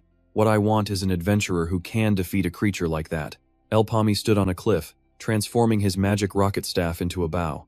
He drew it back, aiming a magic fire arrow toward the mushroom boss. El Pomi's expression was completely unreadable as he thought, someone who can make the impossible possible. He whispered to himself, "Let the hunt begin," and released his powerful fire arrow. It shot like a rocket toward the forest. This boss was faster and tougher than anything they had ever faced before. On top of that, it used a poisonous fog that spread through the air, making it incredibly difficult to handle. In that case, it's best to keep your distance and attack from afar. El Pomi activated his telekinesis skill, calculating. His standard magic missiles just weren't strong enough, but by using telekinesis to twist the arrow, he could drastically increase its piercing power. The magic arrow flew onward as El Pomi remained lost in thought. This was a technique he could only pull off in the Wind Arbor world. It was the only thing he could think of to face this rampage spore mushroom, a skill to make the impossible possible, giving him a real chance to actually win. In an instant, the fire arrow reached the boss. El Pomi mentally named the technique, Fire Spear. The mushroom boss roared, its mouth wide open as the fire spear flew straight towards it. The spear pierced its body, causing the monster to let out a blood-curdling scream that echoed through the forest. It thrashed around wildly, creating a massive explosion. The smoke cleared to reveal it was barely damaged. A few nearby trees were burning, and its left arm had been blown off. Seeing this, El Pomi was a bit disappointed, thinking, I tried to pierce its head in one shot, but it looks like I missed. He muttered quietly under his breath, this is going to be a problem. The monster's left arm instantly regenerated. It flew into a rage, screaming as it charged straight towards El Pomi's position. A light from another magic rocket appeared. El Pomi launched another fire spear to attack it. He thought tiredly, it's tough using this skill while trying to find a better vantage point. Plus, the cooldown time for fire spear is way too long. He focused, launching another attack, determined. I have to finish this boss before it reaches me, but somehow, it still managed to dodge the attack. Down below the cliff, Debo was waiting in ambush. The mushroom boss opened its mouth and let out a pained shriek. El Pomi immediately roared out the command. Now! Debo gripped the rope in his hands and pulled with all his might. The other end was tied to a tree on the opposite side. The tightened rope tripped the mushroom boss, sending it tumbling down into a mud pit below the cliff. It struggled to stand, covered in thick mud. El Pomi looked down from above with an ice-cold stare. The monster, furious, was about to charge him. That's when Debo yelled out a taunt. Hey, you smelly mushroom! His sharp axe came flying from behind. Hearing the sound, the monster turned its head just in time for the axe to slam right into its face. Debo's surprise attack sends the monster staggering, completely off balance, as the axe flies right back into his hand. Watching the poison mushroom boss struggle, a grin spreads across Debo's face. Finally, he says, I can breathe a little easier. He waves his hand tauntingly. The air's much cleaner now. How about we play for a bit? Debo readies his axe. The colossal beast stalked closer. El Pomi watched, calculating. Were the conditions right? The key to this whole strategy? Luring it into the swamp. See, monster hunting is all about neutralizing your prey's advantages. Once it's stuck in the mire, its greatest weapon is gone. And right on cue the monster roared, baring its fangs and claws. Debo's eyes burned with resolve as he shouted, What's wrong? Can't do anything with your pores all clogged up? How pathetic. He roared and slammed his massive halberd straight into the beast. Then, with practiced ease, he released his grip on the weapon. Now, holding a long rope, he unleashed another devastating strike. The towering monster staggered back, heavily wounded. It slumped to the ground, exhausted. But Debo? No mercy. He unleashed another powerful attack, even hurling his halberd forward. The weapon grazed the monster's body. As he fought, Debo explained, "We didn't drag this thing here just to clog its pores. A murky swamp like this? It's the worst possible battlefield for any monster that relies on pure speed." Just as the beast struggled to its feet, he unleashed a powerful skill. This was his fire spear. A torrent of power from the fiery lance slammed straight into its head, forming a vortex of flames it couldn't possibly defend against. Debo seized the opening, hammering it with another halberd strike. He stared it down and demanded, "Are you dead yet?" Staring at the smoldering wreckage, Debo cursed, "Damn leech. This thing is tough." Just then El Palmi shouted, "Go for its magic core. That weak spot. It must be in its head." Debo yelled back, "Got it." He immediately swung his halberd again, aiming for a direct hit on the core. Debo leaped high, channeling all his strength for the finishing blow. But then he stopped. "Huh?" He froze mid-attack, shouting, "El Palmi!" A massive log, controlled by El Palmi, came flying towards the monster's core. Wham! The timber slammed directly into the beast with brutal force. The monster reeled, dazed. Debo instantly jumped up, stomping its head for extra damage, then flipped back to land safely. Dust exploded everywhere, but the monster was still getting up. From his hands, El Palmi began channeling his power again. Two massive energy fields appeared above the creature's head, and then its body was ripped apart, spraying sticky green goo everywhere. Through the shower of slimy green fluid, Debo's silhouette appeared, axe in hand, ready to strike. Its mangled face dripped with slime as it struggled up, lashing out. But as it raised its sharp-taloned hand, Debo's halberd struck first. Debo's eyes were filled with sheer determination. He brought his halberd down with one final, mighty blow. The monster's head flew off, splashing into the swamp. And then, the headless body shot straight back up. Debo, exhausted, was in the middle of giving El Palmi a triumphant thumbs up. El Palmi smiled back. But suddenly, Debo's eyes went wide with horror. His hand was still frozen in that victory pose, but the smile was gone from his face. The monster swung its claws, sending Debo face-planting into the mud. His halberd slipped from his grasp, sinking into the mire. It rose up, enraged, claws ready. Only El Palmi was left standing. He tensed up. What's going on? Didn't its head just get chopped off? His hands prepared to unleash fire magic. Boom! A fire spell blasted the creature. Debris flew everywhere as the area filled with thick smoke, but the monster was unfazed. It just stood up. Again. El Palmi, channeling green energy, knew something was seriously wrong. He used his power to control a massive chunk of rock beneath the monster. And then, boom! The rock launched the beast into the air. It plummeted down into a deep chasm. But a moment later, it was climbing right back up, leaving El Palmi in pure disbelief. Fire arrow staff! El Palmi grimaced. He only had one shot left. No cooldown, which meant he couldn't afford to waste this. He gritted his teeth in frustration. And then a shout echoed from below. "I've had enough of this." Debo erupted from the swamp, halberd in hand. He unleashed a savage barrage of attacks on the hideous creature. It tried to flee, but a storm of slashes relentlessly tore into its back. The monster was knocked straight back into the mud. Debo laughed. "Heh, that'll teach ya." But his victory was short-lived. What the? The monster shot out of the swamp, flying into the air. El Palmi fired off a spell, shouting, "Debo, watch out!" The blast tore open the creature's stomach, and from inside, two blood-red eyes stared out. A bizarre skull was revealed. El Palmi smirked. "So that's your real head. Thanks for showing me." Just then, El Palmi switched weapons. In his hand was a smoking gun. Debo looked up, shocked. A flare gun? Was that last attack just a feint? He brought out the fire arrow staff again. Boom! A fiery lance shot towards the real head El Palmi had just exposed. The fire combined with the blast, creating a massive vortex, pierced by that same green energy. El Palmi's attack completely obliterated the monster into 100 pieces. Through the thick smoke, Debo sighed. What a pain till the very end. Suddenly, he was launched into the air, landing right next to El Palmi. He bent over, exhausted. "Whew, I really thought I was a goner." Peering into the hazy aftermath, Debo asked, "It's really over, right?" El Palmi nodded. "Yeah, good work, Debo. Go collect the magic stone once the poison clears. And then, El Pomi froze. The massive creature materialized once again, unleashing a wave of fiery red light. Both of them stared up in shock, and Debo just grinned. Meanwhile, Rand burst out laughing at Abus.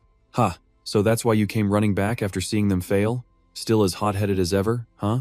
Abis explained nervously. My apologies, sir. I just believe this case is best left to Knight Silas. Just then, they heard a noise at the door. The very thing our guild desperately needs. El Pomi bowed. Thank you for the compliment, sir. Rand continued. Good. I like your polite attitude.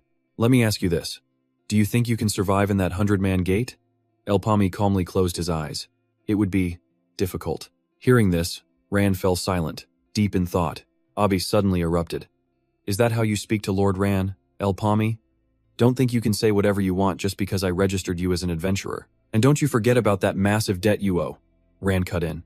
Difficult, you say? That means it's still possible, right? He leaned forward. I don't like to beat around the bush, so I'll get straight to the point. What do you want? Back at the tavern, Debo was so shocked he spat out his beer. He whipped his head towards El Pomi. What?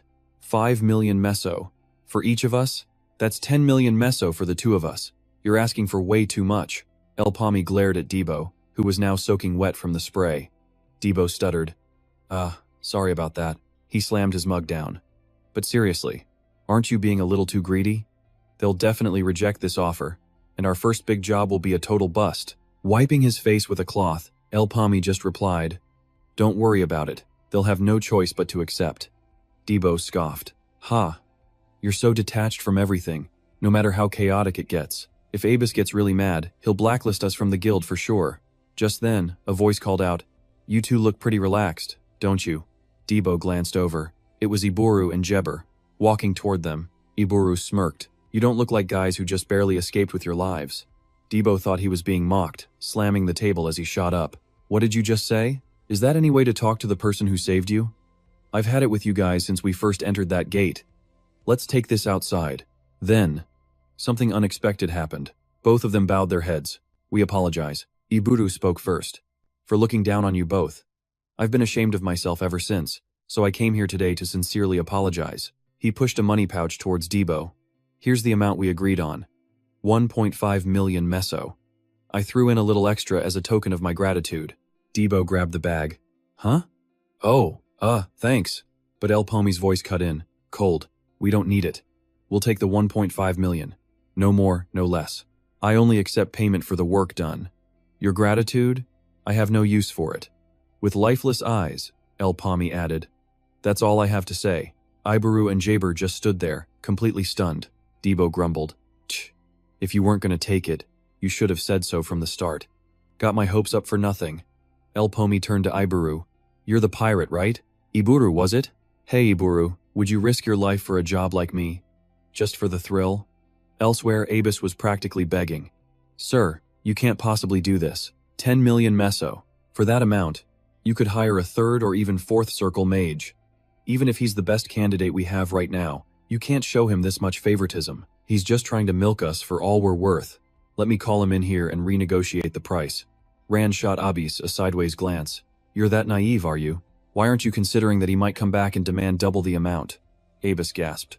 What? Rand slid a piece of paper to him. Read this. Abus was confused. What is it? Rand explained.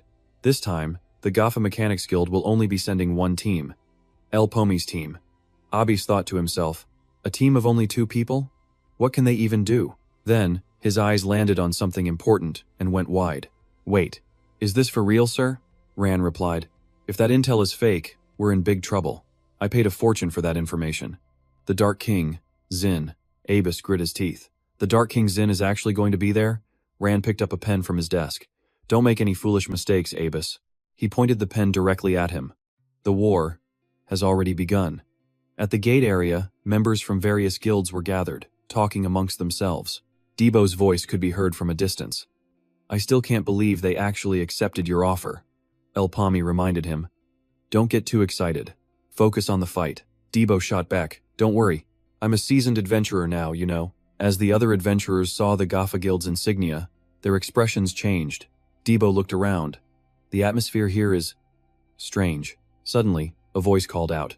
Oh, We've got newcomers. A man named Suden stood up with a friendly smile. You're from the Gaffa Mechanics Guild? A pleasure to meet you. I'm Suden, an E-rank adventurer from the Gis Mechanics Guild. El Pomi replied flatly. I'm El Pomi, a C-rank adventurer. Suden was taken aback. What? A C-ranker? I thought only first or second circle mages were allowed in this gate. How can a C-ranker possibly? Kiri stepped forward, cutting him off. Hey, let me talk to him for a second, would you? I have something I need to say to him. Suden saw Kiri and instantly understood. Shh. So he's with that group. El Pomi recalled Abbas's request, asking, Why do I have to do this? Abbas had replied, Just take the job order. Why are you asking so many questions? Our guild will be cooperating with the Snoz Knights on this one, following the ideals of Empress Snoz, the strongest army. The Snoz Knights, praised as a symbol of power and authority, had finally taken an interest in the gates. Abbas had continued. The slots for the gate were snatched up by other guilds, so we had no choice but to team up with them. Even if they're only sending their amateur squad, our success rate will be much higher. And even though they're definitely plotting something by approaching this gate, cooperating with them isn't a bad move. El Pomi had simply said, I see. It's just an alliance. Abbas had shaken his head. I don't think it's that simple. I've got a bad feeling about this. Back in the present, Kiri introduced herself with a not-so-subtle warning. I am Kiri, leader of the Snoz Knights amateur squad. I expect you to know your place. Don't get any grand illusions just because we've exchanged a few words. I don't want any trouble, so just shut up and follow my orders. Debo frowned. Huh? What the hell is this attitude? Kiri crossed her arms. Are you two the only team the Gaffa Mechanics Guild sent? El Pomi nodded. That's right. She closed her eyes and sighed. Ha! So the Gaffa Guild has already given up on this, huh? Other guilds began to approach the gate. The Gis Mechanics Guild, Crocus's group, the Mia Mechanics Guild, Cub's team. Debo thought, these guys are all elites from other guilds. The entire atmosphere had shifted completely. Next up was the Grick Blood Guild, led by the three Natasha sisters. Kiri glanced at the insignia on their clothes with a look of disgust. They looked so arrogant. Just then, Longko appeared. He announced, Hello everyone, I am Longko, the one chosen to guard this place and assist those who make it out of the exit. Longko went over the rules one more time. I'm sure your managers have already briefed you on the gate, but I'll repeat it just in case. Any legendary grade items dropped inside the gate will not belong to you in any way. Ownership belongs to the guild you work for. Of course, you will receive a corresponding reward. Finally, you should be happy that you get to keep any magic stones you find. And one more thing, Longko said. If any of you try to claim supplies as your own, he gestured to his own team, you'll have to face a group of B-rank adventurers. Debo's eyes widened at the circles on Longko's hand. A 5-circle mage. And his whole team is too. Everyone stepped into the magic circle. All right, that's all from me, she announced. I wish you all a safe journey. As the adventurers began entering the gate, Kiri took command. Follow me. I'll take the lead. I'm the only one who can clear this gate. Debo was pissed. Is she out of her mind? Do I really have to team up with her? El Pomi wondered. All my hard work. It was all to enter this place, a gate I've never set foot in before, not even in his past life. But I have to succeed, he thought. That chain of events has already started. El Pomi stepped forward. Let's go. Debo scrambled to follow. Even if they beg me for help, Debo muttered. I'm not lifting a finger. The gate transported them all to a vast grassland. One of the leaders shouted, Everyone, with me! Debo looked around, amazed. Whoa, look at the size of this grass. Kiri snapped at him. You think we're here sightseeing? Get moving, Debo grumbled. Boss, are you really gonna let her talk to us like that? He turned to El Pomi, who had his ear pressed to the ground, listening. What are you doing? Debo asked. Get down. Suddenly, one of the men heard a rumble. Huh? What is that noise? He yelled. A ribbon pig stampede. A herd of massive, ferocious boars charged straight at them. And yeah, for some reason, they each had a bright red ribbon tied on. Chaos erupted. There's gotta be thousands of them, Kiri screamed. What are you waiting for? Spread out and draw their attention. Go! A few of the other teams hadn't entered yet. Isn't there an unwritten rule that teams shouldn't interfere right away? One adventurer asked. Mechanic El Nido, over here, another called out. We'll go this way. The ribbon pigs chased after the Snoz Knight squad. Kiri yelled while running. Good! Head for the forest. There's plenty of cover there. We'll hunt them down in the trees. The orange-haired guy shouted to Kiri. Miss Kiri, we have a problem. We've lost track of 2 members from the Gappo Mechanics. Kiri froze. What? Back with El Pomi's group. Debo let out a sigh of relief. Whew, That was intense. He looked at El Pomi. Looks like we can relax a bit. But how did you know that Ribbon Pig Stampede was coming? El Pomi explained. Based on my experience, grasslands this wide often have large herds of monsters moving together. Ribbon pigs average about 2 meters long. They're extremely aggressive creatures that travel in packs of hundreds, sometimes even thousands. He thought to himself, it's tough, but not impossible to beat them. The other mechanic teams know that too. They just don't want to waste their energy right at the start, so they'll try to split the herd. From this point on, there's no telling what kind of monster will appear next. This is definitely not the end of it. In his past life, the 100-person raid on this gate ended in total failure. Every single adventurer died. Debo turned back. Hey, what are you thinking about? Suddenly, Debo's foot snagged on a tripwire. He looked up just as a trap filled with wooden spikes swung toward him. El Pomi yanked him back just in time. What was that? Debo gasped. A trap? Who would set traps way out here? Elsewhere, another mechanic team was dealing with the same thing. Their leader, Ba-Bayo, personally sliced a tripwire. Just then, a huge wooden stake shot at him from behind. Ba-Bayo split it in two with a single slash. Pathetic, he scoffed. A team member reported. We've cleared all the traps. That was the last one. But Crocus warned, don't let your guard down, Ba-Bayo. Ba-Bayo replied, Crocus, even if they're crude, these traps are dangerous. They're even mimicking human hunting methods. Which means these aren't your typical monsters, he continued. A monster with this level of intelligence has to be a hobgoblin. They're a real pain, which means they're probably the boss of this gate. Crocus closed his eyes. I had a feeling, he said. This gate's difficulty is high. Unless you're an adventurer on my level, you'll die a pointless death. He turned to leave. I'll find the best solution. Follow me. Suddenly, a strange sound cut through the air. Crocus glanced back. Hey, stay sharp. Don't drop your guard. He looked behind him and saw Ba-Bayo's head hit the ground. In a flash, the adventurers behind him were also decapitated. Crocus gasped. What the? Before he could finish, a cloaked figure sliced his head clean off his shoulders. As his head spun, his last thought was, who? The hooded figure just laughed. You fool, going on and on like you knew everything. On another side of the grassland, someone was talking to themselves, using a ribbon pig stampede to cause a distraction right at the entrance. Clever idea, whoever came up with it. But thanks to that, my job just got a whole lot easier. I should act now, while everything's going my way. The person speaking was William. He sighed. What a pain. William stood up. But I'm running out of time, so it can't be helped. Let's get this started. The three Natasha sisters stood frozen in place. One of them tried desperately to move her hand. William walked closer. It's useless to struggle. That's just how this magic works. It'll take at least 30 minutes to wear off. One of the sisters trembled as she spoke. Why? Are you doing this? William sounded impressed. Oh? You can still talk in that state? Just as I'd expect from a Natasha. As he spoke, he aimed a fire spell right at her. You seem dangerous, so I'll just kill you first. The other two sisters shook with fear. William crouched down. You're asking a difficult question. Why am I doing this? He glanced at them sideways. Would it be easier to understand if I put it this way? It's what we dark mages do. Fireball! William launched a spell at the remaining two sisters. One was obliterated from the waist up. The other's head simply vanished. William looked bored. Their endings weren't any better. He closed his eyes. Now I'd really like to rest. He recalled receiving the mission from a man with white hair. William, I've waited a long time for this day. We've hidden from their sight, concealed our identities, and spread our roots deep to expand our power and influence throughout the entire guild. The time is finally ripe. William had replied, I will not disappoint you, my lord. The white-haired man handed him a feather engulfed in flames. Take this. It is a gift. From him. Failure will not be tolerated. William thought, I probably shouldn't let this go out. He planted his staff in the ground. Well, I guess there's no other way. Looks like I'll have to put in a little more effort. At the goblin encampment, things were buzzing with activity.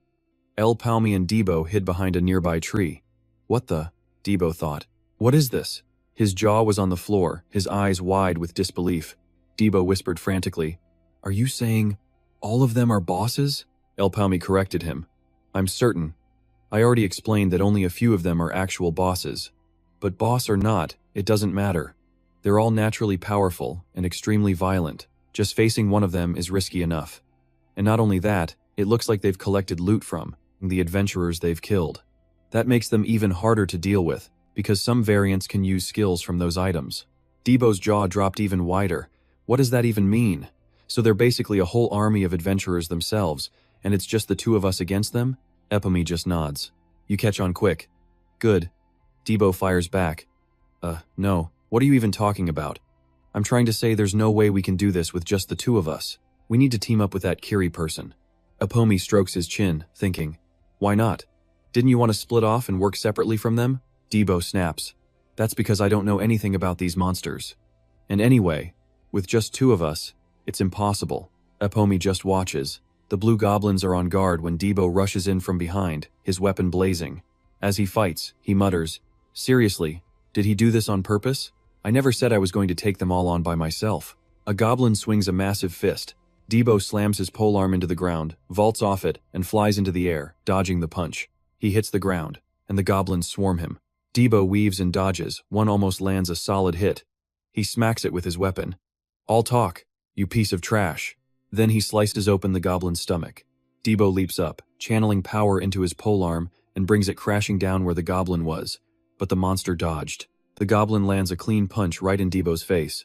He goes flying, smashing into a nearby tree. Gritting his teeth, he snarls.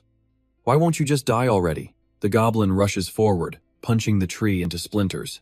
Debo ducks under the attack, using the opening to chop off one of its arms. The monster grabs Debo's head with its remaining hand and slams him straight into the ground, but he's not done yet. Debo locks his legs around the goblin's arm, squeezing tight. The creature screams in pain and lets him go. Debo pushes off and charges the goblin, fist raised. After a brutal exchange, the monster is finally down for the count. Debo rolls his shoulder, glaring. Figured you might jump in and help. Pomi just shrugs. Look like you could handle it on your own. Besides, now you know they're not impossible to beat. Debo fumes. No, my foot. I'm having more and more doubts about this whole quest. What if there's an entire army of those things? Debo suddenly freezes, his voice filled with horror. What is all this? In front of them are the bodies of the Snoz Knight Order. Debo shouts, aren't all of them from the Snoz Knight Order? What the hell happened here? A faint groan. Debo spots something.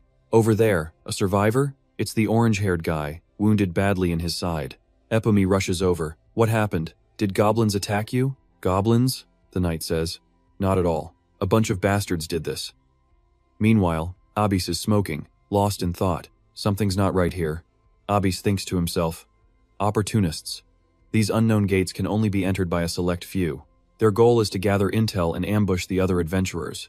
And since these gates vanish after they leave, all the evidence of their crimes disappears right along with it. But this time, it was pretty much a no-win battle.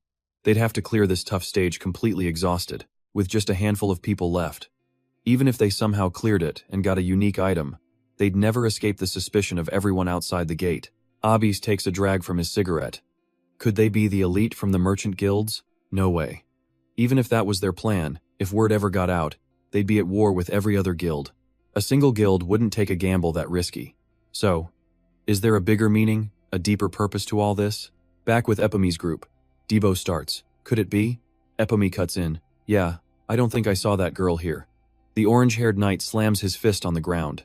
Damn it. It's all my fault. Who would have thought she was the traitor among us? But why would Miss Kiri? Pomi looks confused. I don't get it. Why would she, a member of the Snoz Knight Order, betray us? The knight replies, I don't understand either. No matter how I think about it, it makes no sense. But looking back on it now, the orders she gave at the gate's entrance, they must have been part of her plan all along. Tears streamed down his face. Before finishing things here, she admitted it herself. She said she was a disciple of the Dark Sorcerer. Debo is stunned. The Dark Sorcerer? As in, the legendary one from 800 years ago? He was a transcendent being who, with his followers, threatened the entire Wind Tree world. To stop him, the 6 heroes joined forces. That legendary battle pushed the Dark Sorcerer and his armies to the absolute brink. With him and the heroes sealed away and his disciples trapped in chaos, the allied forces counterattacked, wiping out every last follower of the Dark Sorcerer. Every citizen of the Wind Tree world knows that story. Debo shakes his head. No way, a disciple of the Dark Sorcerer. Pomi gets serious. I don't think this is the time to worry about monsters. We need to find her. Are you coming with us? You should be prepared to fight her when we meet. The orange-haired knight's face darkens. That's exactly what I want. Elsewhere, Kiri is running for her life. She suddenly senses something and skids to a halt. William is waiting for her. Well, welcome. I've been waiting for you, Kiri. Next to him stands a hooded figure. William grins. Looks like you're the one who killed those ribbon pigs. Thanks to you all splitting up, our plan went off without a hitch. Now we can take our sweet time finishing this. By the way, did you get the little gift we sent you? Kiri, furious, draws her sword. Who are you people? Back with the others, Debo says. If you're hurt too badly, we can take it slow. He's already scouting ahead anyway. The orange-haired knight replies, Thanks, I'm fine. As Debo helps him up, he adds, Don't worry, our boss is great at tracking. I'm sure we'll find her soon. I see, the knight responds, his free hand clutching a hidden dagger. That's good to hear. As dawn breaks, Kiri lunges, attacking the hooded figure. William watches, impressed. Excellent. Just as expected from the training captain of the Snoz Knights. I wonder how much longer she can last. Kiri backs away, her sword glowing with golden light. She declares, Hi son. Suddenly, a woman leaps out from the shadows, screaming, Enough! Showing off! Kiri parries the attack with her sword, then moves in a flash, pointing her blade at the new enemy. The woman yells, Wait! But before she can finish, Kiri shouts, Sun slash, and sends her flying. Kiri pants, out of breath. Talk. Tell me your purpose, or you'll die right here, William scoffs. So noisy. What are you guys doing? Kill her already. They all charge at once. Die! Kiri prepares to strike, but suddenly, someone flies in with a single, beautiful move that takes out the entire group. William is stunned. Kiri is shocked. That person was Debo. Let's rewind a bit. Debo was helping out this guy with orange hair, telling him, Hey, don't sweat it. Our boss is amazing at finding people. I'm sure we'll see her again soon. The guy just replies, Oh, really? That's great. But yeah, his hand was already gripping his weapon. Suddenly, orange hair screams out, Tell Kiri I said hello. But before he can even make his move, he's taken down. Just like that. Debo is completely stunned. What the? The ambusher yells, My hand, my hand. Debo looks over at El Pomi, totally confused. Boss, what's going on? El Pomi just scoffs. Just as I predicted. How pathetic. Sorry to break it to you, but I'm not really the trusting type. El Pomi raises his staff as he speaks. And with that, we snap back to the present. William stands up, a smug look on his face. Well now. Another uninvited guest has shown up. The blonde woman reports, Sir William, he's from the Gafo Mechanics Guild. He's still alive. William leans on his cane and sighs. I can see that, Tin. It seems that little rabbit was completely useless. I gave him a perfect chance to do his job. Was I wrong? How annoying. Since you two actually look strong, I guess we'll have to handle this ourselves. Kiri warns her team. Be careful. It's them. Debo just smirks. I know. They're total weirdos, right? Kiri is exasperated. What are you even talking about? William gives the order. All right, surround them. Debo cracks his knuckles. You can handle at least one of them, right? I'll take care of the rest. Kiri just warns him, don't get cocky. But Debo is already a blur of motion, taking one down with a single tangig. He swings his axe at Suan, who barely dodges. Debo sneers. Little rat, time to die. The blonde woman screams, Pierce! A flaming arrow zips right past Debo's body. She missed, and the look on her face is pure frustration. Suddenly, an enemy appears right behind Debo. Gotcha, little mouse. He unleashes a rising slash, digging into Debo's back. But Debo is still on his feet. The attacker clicks his tongue. Gee, too shallow. Guess that wasn't enough to finish you. Don't worry, the guy smirks. I'll release you from your pain right now. But then Kiri suddenly shouts, You blockhead, what are you doing? In a flash, Debo moves, appearing right behind his attacker. He frowns. What does it look like I'm doing? Obviously, I'm just playing with him. And with one clean slice, Debo cuts the guy in two. Another enemy immediately charges, screaming, You bastard! Debo moves with insane agility, dodging the attack like it's nothing. He uses a brutal slash that sends the man flying. The spear user grits his teeth. Damn it! How is he this strong? This is a letdown. Just then, Kiri's voice rings out as Suan goes flying through the air. The spearman dodges, but his teammate gets a face full of Kiri's boot. She lands, furious. And you people call yourselves the elites? The spear wielder growls, These damn freaks. That's when William finally speaks up. It seems I can't just stand by any longer. Your journey ends here. We've wasted more than enough time. Debo's eyes widen in shock. A rocket. William fires. Debo's only thought is that faster than the boss's magic? And then boom! A massive explosion shakes the very ground. William scoffs at the dust cloud. You let your guard down because it was just a rocket, didn't you? But my rockets are on a completely different level. You couldn't have dodged it even if you saw it coming. It's over. Let's get moving to the next dungeon. But William freezes. El Pomi blocked his rocket. He's stunned. How? Could you? El Pomi's telekinesis ring glows faintly. He just points off to the side and says, "Looks like another guest is arriving. Watch your backs, you idiots." El Pomi had used a lure to attract a massive herd of ice boars. William's group stares in disbelief. A horde of ice boars? The ground trembles as they stampede toward them. The ice boars roar. One gets right in William's face, and he cuts it down instantly, panting. Son of a... I can't believe they used these damn pigs to get away.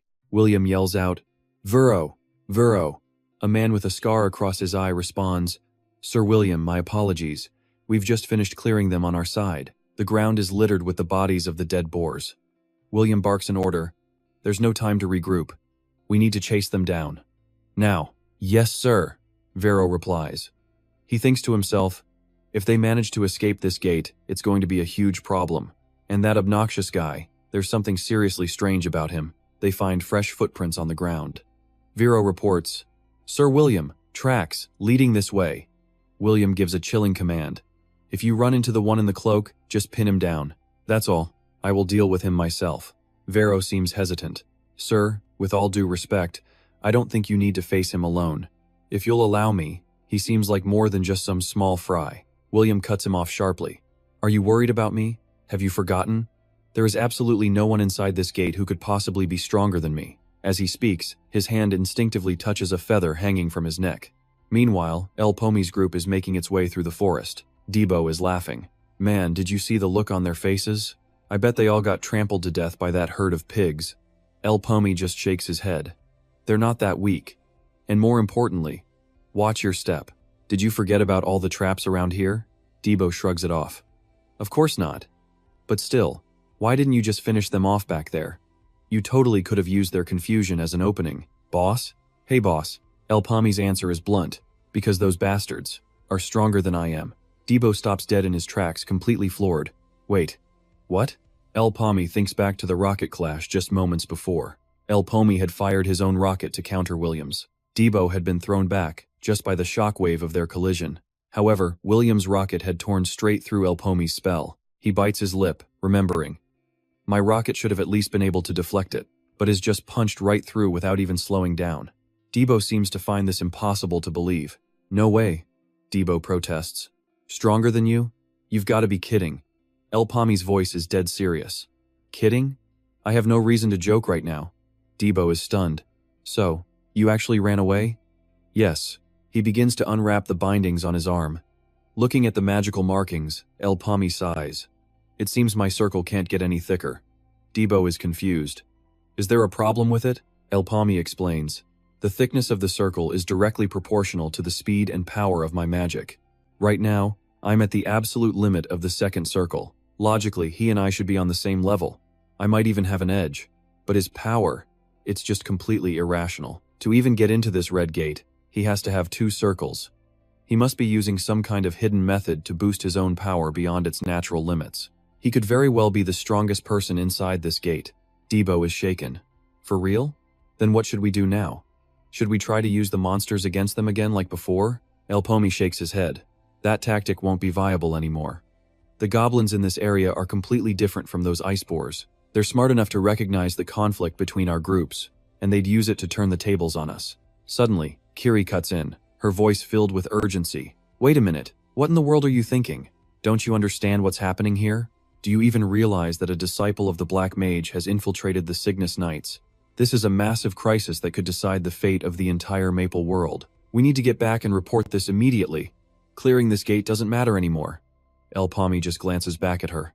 "Ignore her." Debo is shocked. "Huh?" Kiri is seething with rage. "You're right. I shouldn't expect anything more from a former slave. All you can think about is the trash you can loot after clearing a gate, isn't it?" El Pomi's voice is cold. "And even if you do manage to report this information after we get out, what happens next? Do you really think that will be enough to wipe them out? Don't be so naive. The disciples of the Black Mage have spent thousands of centuries hiding in the shadows, their roots digging deep into the very foundations of the Maple world. It's too late now. If we reveal their back, there's only one outcome. They'll cut their losses and burrow even deeper underground. If they decide to vanish, no one will ever find them. They'll just keep rotting this world from the inside, from a place where no one can stop them. Kiri grabbed El Pomi's shirt, shouting, "You keep telling me we can't do this, we can't do that. So what exactly do you want us to do? Stop talking nonsense. If you don't have a plan either, then let's move. They're hunting us down. We need to get out of here before they catch up." El Pomi just smirked and replied, "Don't worry, we're about to show them who's really being hunted." Meanwhile, Sudan's group was frantically searching. "Find them, now," he yelled. "If they actually get out of here, we're all dead." Just then, Debo lunged from behind Sudan with his fire lance. "Hello there," he said, swinging his weapon. Sudan reacted instantly, ducking just in time. A spearman charged forward, shouting, "You idiot, you just walked into your own grave. This time, I'll finish you for good." Kiri's sword flashed, cutting a rope. The spearman was caught in a trap. Sudan screamed. Debo charged in, yelling, "Don't get so distracted." He slammed his lance down, but Sudan dodged. "Die!" Sudan roared, swiping at him with a knife. Debo dodged, but the blade still grazed his face, drawing blood. Sudan started to gloat. You little before a knee smashed into his chin. Debo unleashed a flurry of punches on Sudan, finishing with a hard right straight to his face. Outside, the blonde girl with the crossbow watched it all unfold. She was confused. What the hell is going on? Out of nowhere, Kiri ambushed her from behind, swinging her sword at the blonde's neck. The girl ducked just in time, barely saving her own life. Kiri kept up the relentless assault. The blonde girl scrambled to dodge every strike. Seeing Kiri's sword about to connect, she quickly blocked it with her crossbow. Kiri snarled, "Focus on me, you piece of trash. Trust me, I'm not enjoying having to deal with you either." Not far away, William stood up and said, "Looks like the fight's already started, has it? I was getting a little curious. Were you waiting for me?" El Pomi appeared. William continued, "Well, whatever. I was looking forward to meeting you anyway." At the same time, they both unleashed their fire arrow spells. William's arrow shot forward to strike El Pomi. He dodged it easily and fired back with his own. William laughed like a maniac. "Excellent." El Pomi's arrow hit its mark, exploding on impact. Smoke billowed everywhere. Then, something shot out of the smoke, straight at El Pomi. He dodged it just in time, thinking in surprise, "A rock?" Somehow, William had circled behind him. He sneered. "Is that all you've got?" He roared, "Fire arrow!" Flames erupted all around the battlefield, but El Pomi had already neutralized the attack. William was shocked. "You just canceled my attack? How? Wow, what an unexpected result. You don't have the power to block that. So how did you do it? What did you do?" El Pomi remained silent. William scoffed. I see you're the quiet type. Whatever, it doesn't matter. It's not like we can fight and chat at the same time. I'll just have to figure it out for myself." As he spoke, he launched another fire arrow. El Pomi used his telekinesis ring on the incoming arrow, shouting, "Fire lance!" William's eyes widened. Is he using telekinesis to spin my own fire arrow? He's drilling right through my spell like a corkscrew. I've never heard of anyone using magic like this before. A massive explosion rocked the area. William was breathing heavily. Unbelievable. Using telekinesis to enhance a skill. I get it now. You're one of those so-called geniuses, aren't you? He let out a horrifying laugh. The kind of person I hate the most. William launched another fire arrow at El Pomi, saying, "So what? Let's enjoy this little opportunity a bit more. Show me what else you can do." El Pomi used his telekinesis ring again. He assembled stone blocks into a makeshift shield, but William's arrow pierced right through it. He roared with laughter. "Ha, what are you doing? Is running away all you can think of?" El Pomi stopped and held his hand out towards William. The fire arrow William had just shot. El Pomi was now controlling it, sending it right back at him. William yelled, "You bastard! Since when could you?" El Pomi continued to guide the arrows. William struggled to dodge. He was furious now. "I'm done playing with you," he screamed, firing his own fire arrow to counter. Seeing this, El Pomi used his fire lance technique. The explosion went off right in front of El Pomi. William smirked. "So, you've finally used both of your spells, haven't you?" And just like that, he was behind El Pomi again. The ring on his hand began to glow. William roared, "Poison breath." Then he blew out a puff of air. A green, toxic cloud enveloped the area. "This poison breath really is powerful," he gloated. "But the downside is, I can't defend myself while I cast it. Your attributes are telekinesis and fire, right? If I can exploit the cooldown on your fire arrow, I can stop your attacks. Now, you won't be able to move for the next 30 minutes. El Pomi stood frozen. His hand went rigid, and he dropped his fire arrow staff to the ground. William pulled out a dagger from his side. "My fire arrow is on cooldown too, so you'll have to forgive my rudeness. For having to finish you off with a simple dagger." He stepped closer to El Pomi. And now, we've finally reached my favorite part. I'm so curious, I just can't wait any longer. William's face was flushed with excitement. He licked the dagger and asked, "What's that look of despair on your face? Are you trembling? Or are you crying? If not..." Suddenly, El Pomi lunged forward. He threw a punch with all his might, smashing his fist right into William's face. The man coughed up blood and collapsed. The scene flashes back to the tavern. Yuru asks, "How did he do it? Tell me, how did he resist the poison mushroom's toxins? Your boss isn't here right now, so you can tell me, can't you? I'll even pay for your beer, so just spill it." Debo took a swig of his drink. "What good would it do to tell you? Even if you heard about it, you couldn't copy it. He calls it a vacuum, I think. His skill uses telekinesis to suck in all the surrounding air and then seal it off. Right when I thought I was about to die from that damned poison mushroom, he just sucked up all the poison that had spread across that huge area. See? It's not that big of a deal, is it? I told you, so you're buying this round." Yuru was stunned. "What the hell? Isn't that skill way too overpowered?" Debo just laughed. "That's why I said my boss is crazy strong." Back in the present, El Pomi is giving William a brutal beatdown. William tried to say the poison, but was cut off by an uppercut to the chin. He continued to pummel William senseless, then landed a massive punch that sent him flying into a nearby tree. El Pomi used his ring to telekinetically pull his fire arrow staff back to him. El Pomi drew his bow. He looked at William, pinned against the tree, and let loose a single fire arrow. It pierced through the tree and through one of William's arms. William's arm thuds to the ground. He's on the floor, trembling in pure agony. Unleashing his poison breath, William screams, "A punk like you," as a cloud of green mist explodes outwards. But El Pomi raises a hand, activating his telekinesis ring. "Spatial," he commands. His power instantly contains the poison cloud. El Pomi glares. "Trying another trick, are we?" He might be acting like a madman, but I know he's aiming for something. El Pomi's eyes dart to William's staff. Since he can't use his poison on me anymore, he's probably trying to get his staff back. "Go on, try it. The moment you do, I'll end you." Suddenly, a fireball materializes behind El Pomi, blasting him away. William gets to his feet, laughing maniacally. "You be a hey hey," he roars. "You bastard! I'll grind you into 100 pieces." Slammed by William's fireball, El Pomi leaves a long scorch mark on the ground. He coughs up blood, thinking to himself, "I let my guard down. I never expected him to have a fireball as a trump card. Before I returned, I never made mistakes like this. I got too arrogant." William then launches a volley of fireballs right at El Pomi. The massive explosion rocks the entire area, even getting Debo's attention. He turns his head and calls out, "Big bro!" all while still holding Sukiri by the neck, having already decapitated the spearman. The girl warns him, "Stop wasting time and finish him already. That mage isn't someone he can handle alone." Yeah, I was just about to," Debo snaps back. "Stop ordering me around." Just then, an arrow flies out of nowhere, embedding itself in Sukiri's eye, shocking Debo. A horde of green goblins charges in, one of them holding a crossbow. Debo drops Sukiri and scoffs. "Damn it. I was wondering when they'd finally show up." Kiri asks, "Are those green goblins? We need to clear this place out, and fast." Debo warns her, "Don't underestimate them. They're not as easy as they look. And what's more, one goblin leans on a staff while the others carry it on a makeshift throne. Plus," Debo adds, "there's a really weird-looking one among them." Back on El Pomi's side of the fight, William wonders aloud, "Is that bastard really dead?" As he says it, he spits up a mouthful of blood. William vomits a pool of blood onto the ground, then starts laughing. "Ha ha. All right. You have my respect. You're actually not half bad. I never thought you could push me this far. Maybe I should have asked for your name before I finished you off, huh?"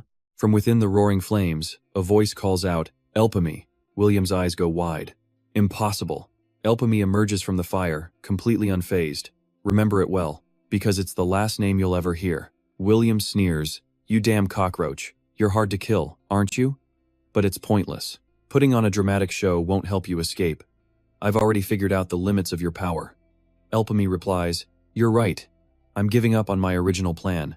Trapping you with just 2 magic circles is impossible." In El Pomi's hand, an orange magic stone glows. William recognizes it. A magic stone? Then he bursts out laughing. "You bastard. Have you lost your mind? Is that your last hope? You plan to absorb that stone to gain another magic circle? You complete moron. Absorbing a magic stone won't give you another circle. What you need is enlightenment gained through countless experiences." "Exactly," El Pomi says. "Experience and enlightenment. A powerful aura begins to radiate from his body. William just stares. Huh? On Elpomi's wrist, a third circle begins to materialize. You don't need to worry, Elpomi states calmly, because I've never been short on either of those. William charges forward in a frenzy. Trying to trick me with another act? Die. He launches 2 fire arrows straight at Elpomi. Elpomi just frowns. He casts his own fire arrow, which pierces right through both of William's. Panicked, William screams, "Fireball!" Using his telekinesis ring, Elpomi transforms his arrow into a devastating fire spear. The spear continues its path, tearing through William's fireball like it's nothing. The fire spear hurtles towards William.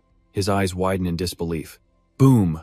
A massive explosion erupts, engulfing everything in flames. Covered in wounds, Elpomi looks towards William's body, or what's left of it.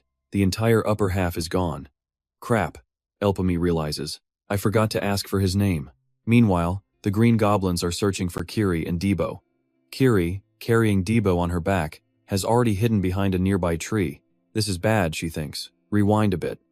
Debo had been tearing through the Green Goblins with his halberd, counting them off. 16, 17. As Kiri faced off against her own goblin, she glanced at Debo in amazement. Huh? How is he beating those monsters so easily? Debo lets out a laugh. Haha, easy as pie. I can read you like a book, you piece of trash. A goblin swings its massive fist at him, but Debo moves in a flash, leaping from a tree branch with his halberd aimed down. 18, he shouts. Suddenly, a huge blast of fire sends him flying. The explosion is massive. Kiri stares in shock. That was a fireball. The goblin holding the staff cackles with glee. How can a monster like that use magic? She yells. Back in the present, Kiri glances around. A monster that can use items. Now that's a seriously unpredictable variable. Damn it, this situation is terrible. It looks like we have no choice but to hide and regroup with Elpomi. I just hope he's still okay. Just then, a green goblin spots their hiding place. It reaches out its hand, about to grab them. Kiri sees it just in time, yanking Debo out of the way. The goblins roar and immediately give chase. Kiri is forced to run while carrying an unconscious Debo. A goblin blocks her path. She clicks her tongue in annoyance. Then, using all her strength, she swings Debo up into the air, draws her sword, and slices the goblin in half. She catches Debo as he falls and keeps running. Annoying flies, she mutters, thinking, I can handle them if they come one at a time. Kiri senses danger just as a fireball explodes right in front of her, blocking her path. The staff-wielding goblin laughs. But not if that damn boss monster keeps interfering. The goblin mage unleashes another volley of fireballs. Kiri dodges frantically with Debo in her arms, but one is about to catch up to them as the sphere detonates. The staff-wielding goblin laughed, totally amused. But then, from the thick smoke, a figure rose. It was Debo. That last explosion had knocked Kiri flat on her back. Seeing Debo get up, she managed to say, Messy hair. You? Debo suddenly charged, a blur of motion straight for the goblin leader.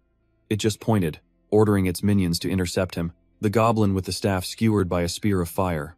Kiri gasped. A familiar hand appeared. That flame spear was controlled by Pomi. He frowned. Looks like I made it just in time. Elsewhere, Longco let out a huge yawn. He scratched his head, muttering, 3 days, and still no word from them. I was hoping for a simple gig to earn some cash after so long, he thought. But this whole thing has me worried. This really isn't my style at all. From now on, I'm turning down all base guarding missions. Longco then noticed a crowd gathering in the distance. He wondered, what's all that noise about? The gate suddenly started to shake. Then it cracked apart. Longco yelled, What the? The massive roots that formed the gate snapped one by one. A blindfolded man shouted, Is anyone there? Get a bishop over here now. Longco ran over. Hey, Kai, what's going on? Give me a status report immediately, Kai replied. Longco, we have a few survivors. The gate's been destroyed. The raid. It was a complete failure. Hearing this, Longco swallowed hard. He repeated, Survivors? Then looked down at Pomi's group on the ground. Every single one of them was critically injured. Pomi's eyes shot open as he bolted upright. Longco, sitting across from him, said, You're finally awake. Pomi asked, Where am I? Longco's face turned serious. Listen up. From now on, you answer my questions to the best of your ability. Only the strongest from each merchant guild joined this gate raid. And yet, only 3 people from the Gapo guild survived. What in the world happened inside that gate? Pomi was stunned. We're the only ones? He clutched his wounds in pain. I suspected as much, just as I thought. Everyone else is gone. A healer began using magic on El Pomi again. Longko warned, "You better start talking straight, unless you want to lose the life you just got back." El Pomi answered, "A demon. There was a demon inside." Longko repeated, "A demon?" El Pomi said, "Can I get some paper and a pen? I'll draw it for you. I don't know its name, but..." Hearing that, Longko closed his eyes. "I understand." Outside the white tent, shouts were already ringing out. "This is absurd." Inside, representatives from the various merchant guilds were in a heated meeting. Longko was giving his report. Someone spoke up, "A 100-person gate, filled with the best fighters from every guild. Even for a 100-person raid, wasn't it just a red-level gate? And you expect us to believe that every single one of them was killed by monsters? To be blunt, there's no way they could have been defeated in a red gate. My cousin was on that team." The man speaking was the representative from the Sartorial Merchant Guild. Longko held up the drawing El Pomi had made. It doesn't sound like he was lying. Apparently, this is the monster that attacked them, the boss of the 100-person gate. Someone yelled, "A blue goblin!" The room erupted. "If it's a blue goblin, don't rumors say they can use tools? I heard they have high intelligence. A whole horde of them would be like fighting a human army. 100 people had to fight that? It must have been a tough battle." A man stroking his beard said, "I'm not buying this story. Maybe it was difficult for the others, but how could our Natasha possibly be defeated by a monster like this?" The man with the golden beard was Franco, the representative of the Goldrich Merchant Guild. Longko asked, "What are you implying?" Franco sneered. "Are you asking because you really don't know?" Franco's voice grew harsh. "Someone is playing games with us. This whole story is ridiculous, unless there was a backstabber among them." He continued, "We have no way of knowing what really happened inside the gate, right? I can easily imagine them changing their minds and plotting something. Who knows if this was an accident or intentional? And now that I think about it, all 3 survivors belong to the same guild." Abus, a cigarette in his mouth, cut in. "Enough. You're done talking nonsense. Are you saying Gappo betrayed everyone? According to the report, our people barely managed to survive with their 3rd-tier skills, while everyone else failed. Isn't that proof enough?" Franco stroked his beard. "So, are you implying that the adventurers from our merchant guild are weaker than those from Gappo?" Abus shot back. "I'm not implying anything. The results speak for themselves, don't they?" The two went back and forth. "You must be joking. If the Gappo guild had so much talent, your guild wouldn't be ranked last among the 10 guilds." Abis, though annoyed, just laughed. "Haha, that's because we're still growing. The rankings will change soon enough, so get ready to lose your spot." Both men forced a laugh. Longko just thought to himself, "Please, just let this end." Franco crossed his arms. "Ahem. If you're going to make claims like that, you must have proof, right?" Abi said. "Proof?" He took the cigarette out of his mouth. "We didn't recover a single item from the gate in the first place. What motive could they possibly have? You hear me?" After the meeting, El Pomi bowed his head. "Well then, we'll be heading back. Thank you for the medical treatment." Longko nodded. "Yeah, be careful out there." He watched El Pomi's group leave. Kai approached him. "Longko, is it really okay to just let them go like that?" Longko replied, "It's all over anyway." As he was walking, El Pomi suddenly stopped, staring at something. Kiri, carrying Debo on her back, asked, "Would you look at that? Did it really follow you?" An orange-shelled snail appeared, a pink flower growing on its shell. Back inside the gate, Kiri had asked, "What are you hesitating for? We took down the Dark Mage's disciple and completely wiped out the goblin horde. Don't we just need to toss the items we found, rough each other up a bit, and leave the gate?" El Pomi looked at Kiri. Inside his bag, 2 feathers were glowing. He thought, she's right, that was the plan. Defeat the boss and leave the loot behind. But his item, the Phoenix Feather. This is an item that boosts the power of all fire-based magic just by having it, a 30% increase. And unlike other items whose effects don't stack, the Phoenix Feather's effect can be stacked. El Pomi thought to himself, I finally get it. The reason why all the adventurers in this gate were wiped out in my past life. This is an unexpected jackpot. I have to take it with me, no matter what. Kiri reminded him. If we take unreported items out of the gate, we'll be suspected of foul play. As I recall, you were the one who brought that up. El Pomi, don't get greedy, just stick to the plan. Especially since we already found an exit portal near the watchtower. Suddenly, a snail with a pink flower growing on its shell appears. Pomi and Kiri say in unison, a snail? A loot-collecting snail. Unlike other monster snails, this one isn't aggressive at all. It has a habit of sniffing out and collecting items. And it has one unique trait: the more items it holds, and the bigger its shell gets. Back in his past life, people only discovered these creatures after the gates opened. Back in the present, the snail pulls 2 phoenix feathers out of its shell. Pomi takes them. Kiri is shocked. So you managed to get that stuff out without being caught? How did you even know how to use that snail? Pomi just shrugs. Instead of making a scene on my way out of the gate, it was better to just see what worked. Kiri asks, I did what you asked. So what's the plan now? Don't worry, Pomi replies. Those scumbags have infiltrated the Cygnus Knights, so this info has to be kept absolutely secret. One wrong move and they could just go deeper into hiding. Kiri presses, and so? Pomi smirks.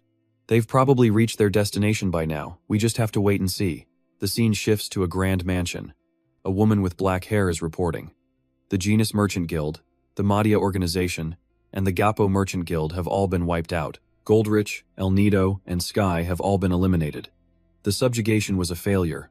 A man with white hair clutches a piece of paper as the woman continues her report. They're claiming the mission failed because they were beaten by the boss monster, and that only 3 members from the Gapo Guild barely managed to escape with their lives. And yeah, during the meeting, some suspected foul play, but the blame fell on the merchant guilds, not us. Even then, they weren't convicted due to a lack of evidence. The mission failed, but luckily, our identities remain hidden. Please, allow me to prepare for our next move. Outside, a storm rages. Thunder and lightning flash, illuminating the house. The white-haired man finally speaks. You say, we weren't exposed. The black-haired woman is confused. Pardon? He continues. Our plan was to wipe them all out and then take on the boss ourselves. If that was the case, the 3 survivors definitely would have met William. But in that Pomi's testimony, there was no mention of it. The woman argues, but they have no reason to hide that, do they? And even if they did, they can't point to our guild. We scattered our members among all the guilds. The white-haired man's eyes narrow. What if they had a reason to hide it? What if they realized the mastermind behind all this wasn't some ordinary merchant guild, but his disciples? The only ones who know the disciples of the Dark Sorcerer have returned. What if that was their true goal? Hearing this, the woman gasps. No, that's impossible. If what you say is true, then this situation is critical. We have to eliminate the members who infiltrated the merchant guilds before they're exposed. The white-haired man says, an invitation. Is this their invitation to us? He burns the paper in his hand. How interesting. Very well. I'll accept. But we should change the stage and make them the 1,001st guest. It was a hell of extreme poverty, where just living with dignity was a luxury. I watched my sister suffer from the black blood disease, living in constant pain every single day. I couldn't even protect the only family I had left from death. This place has always been a living hell for me. Then, a woman appeared, smiling. Still alive, I see? She looked down at Debo, his hands in chains. Looks like you're in a tough spot. Want some help? Debo just glared. Get lost. That, he recalls, was the first time I met Iran. The scene changes, a monster roars, its mouth wide open. Nice, Debo says, landing the killing blow on a monster. I'm number 1. A man with a spear, sitting on a monster corpse, sighs. If only I'd been 30 seconds faster. Miria chimes in. Looks like we know who's on dish duty today. Debo, you're getting way too arrogant. Iran turns around. Seems like we've cleaned them all up. Good work, everyone. Now, let's move. Debo looks up at Iran, standing on a mountain of monster corpses. He thinks, 1 year. That was enough time to completely change my worth. She was a hero, cool-headed but warm, always clearing the path and protecting everyone. She opened my eyes to the world. Of course, my only goal is to help her. The spearman laughs. Haha, getting real combat experience from the abandoned mines to the challenge cave has been awesome. Thanks for this. Debo bristles. Can't you see I'm in a bad mood? Stop laughing. The man just shrugs. Right. Debo, you didn't really do anything though, did you? The spearman teases. You call yourself Iran's disciple, but I think you'll have to do a little better to get her approval. Debo explodes. I told you to drop it. Iran turns to her companion. Son, do you think this is the right way? Son points to the cave ceiling. I think so. My brother left his markings up there. Aaron suddenly stops. Something in the air. It's changed. A place like this exists beneath the Elnus Mountains? Flashing back a few days, Son was pleading. Please, I'm begging you. She clasped her hands together, desperate. The abandoned mine in the Elis Mountains is too dangerous. I can't go alone, and no one else will go with me. I need your strength, Iran, to find my brother. Iran was unmoved. You've come to the wrong place. I don't handle personal problems like this. Bringing you along would be useless. My policy is that bringing anyone with less than a level 3 skill is just a liability. There's no guarantee your brother's even still alive. Go find another adventurer. Debo stepped in. Aran, sorry to interrupt, but we're her last hope. Ever since that last incident, no adventurers go to the challenge cave anymore. He says, seriously, I want to help her. I'll take full responsibility for her safety.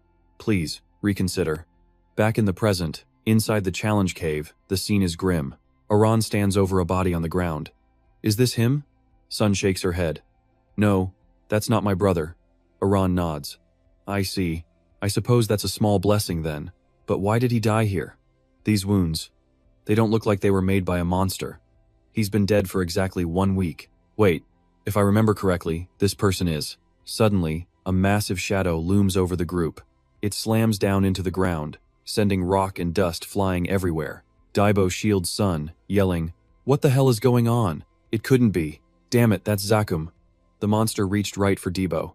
He yelled to Sun, "Get back, hide behind me." Then, out of nowhere, wham! An axe slammed deep into Zakum's arm. It was Aran, he roared. "Debo, we're hitting it from the left." Debo charged forward without hesitation. "Let's finish this now." The others rushed in right behind him, ready for a fight. The 4 of them unleash hell on the Zakum. But in the chaos, Sun spots something else, a hidden cave entrance. After the beast finally falls, Debo gasps for breath. Whew! So that was the damn thing everyone's been talking about? Miria looks around. Where's Sun? Anyone see where she went?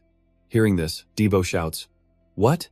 He spots Sun's rabbit hairpin on the ground, lying on the ground, right by the cave entrance. Debo leans down, picks up the hair clip and says, "Don't tell me she went inside alone. Damn it. Why would she act on her own like that?" Aran's brow furrowed. "Everyone, be careful," she warned. "I can feel a massive source of power radiating from inside." One of the team members asked, "What? You mean there's something in there?" Aran replied, "I'm not sure. I can't get a clear read on it. But there's definitely something incredibly powerful and very, very dangerous." Debo straightened up. "I'm going in to bring her out." He bowed his head slightly. "I'm the one responsible for her safety. The rest of you, stay here and guard this entrance." Miria pleaded, "Debo, calm down. Didn't you hear what Aran said?" But Aran spoke up. "I'll go with you. Whatever's inside is a threat to the world of seals, so it's my duty to stop it anyway." "Well, that settles it then," Miria said. "Let's go." The team advanced into the cave. Beside the path, a river of deadly lava glowed ominously. They found Sun sitting at the base of a tree wrapped in massive chains. Debo shouted, "There, it's Sun." But then he froze. Wait a second, there's a body. Sun was weeping beside the corpse of her brother. She reached out, touching his face. "Yes, that's my brother." But Aran felt it instantly something was terribly wrong. Damn it, Debo thought. The absolute worst has happened. He called out, "Sun, stay put. I'm coming to get you." But she just smiled, a chillingly calm smile, and replied, "You followed me, Debo. I knew you would come. You're a good person after all. But there's no going back for me." Hearing this, Debo asked, confused. "What?" Sun continued. "Debo, do you know what Jakum means? It means demon tree. Many people thought that moving thing from before was Yakum, but the truth is, only this giant tree right here is the real Jakum. The real battle hasn't even started yet." Debo yelled, "Sun, what the hell are you talking about?" Aran raised a hand, stopping him. "Thank you for the information," she said calmly. "So this is its true form. Sun, I will destroy this demon tree, so don't you worry," Aaron said, walking closer to her. "Now, you need to get out of here. It's dangerous. If the tree falls, you'll be trapped in here forever. Unless," Aran's eyes narrowed. "You still have something left to do? For example, using your brother as a sacrifice?" Sun held up a glowing magical orb. "You still don't get it, do you? It had already begun. The moment you all stepped foot in here, you will be possessed by Jakum, and it will control you completely." The moment the words left her mouth, Miria lunged from behind, driving her sword straight through Debo. Aran spun around just in time to see the spearman charging her with devastating power. Debo clutched his wound, his voice filled with pain. "Miria, what did you just do?" He stared, eyes wide with disbelief. Miria's eyes were glowing a deep crimson. She'd been hypnotized. "You," she hissed, "killed my friend." Sun laughed. "It's useless. To them, you two are the targets that must be destroyed. Now, everything ends. Let's try to finish this performance, shall we?" Sun's form began to warp and change. Her hair turned stark white. Her eyes became pitch-black voids with blood-red pupils. Raising her hand, she declared, "For the Dark Sorcerer!" A massive explosion rocked the cavern, sending dust and debris flying everywhere. Debo, severely wounded, thought, could it be? Was she possessed by Joachim? "Debo!" Aran screamed. "Debo, stop being such a coward and end it. That's not Miria anymore. Wake up." Debo stared at the out-of-control Miria and grit his teeth. "I know. Damn it." Aran leapt high into the air, her axe glowing with a brilliant blue light, amplifying its power. "Smash! Swing!" she roared, bringing the axe down and carving through everything around her. Debo clenched his jaw, his mind racing.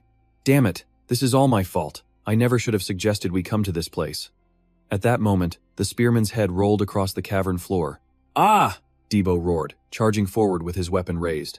"It's all my fault!" He slammed his axe straight into Miria. She coughed up blood. His voice trembled.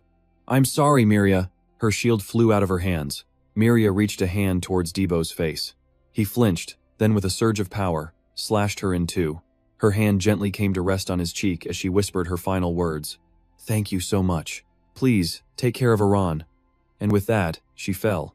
Meanwhile, Aran jumped up and swung her axe into the Joachim tree, shouting, "So this is your true body."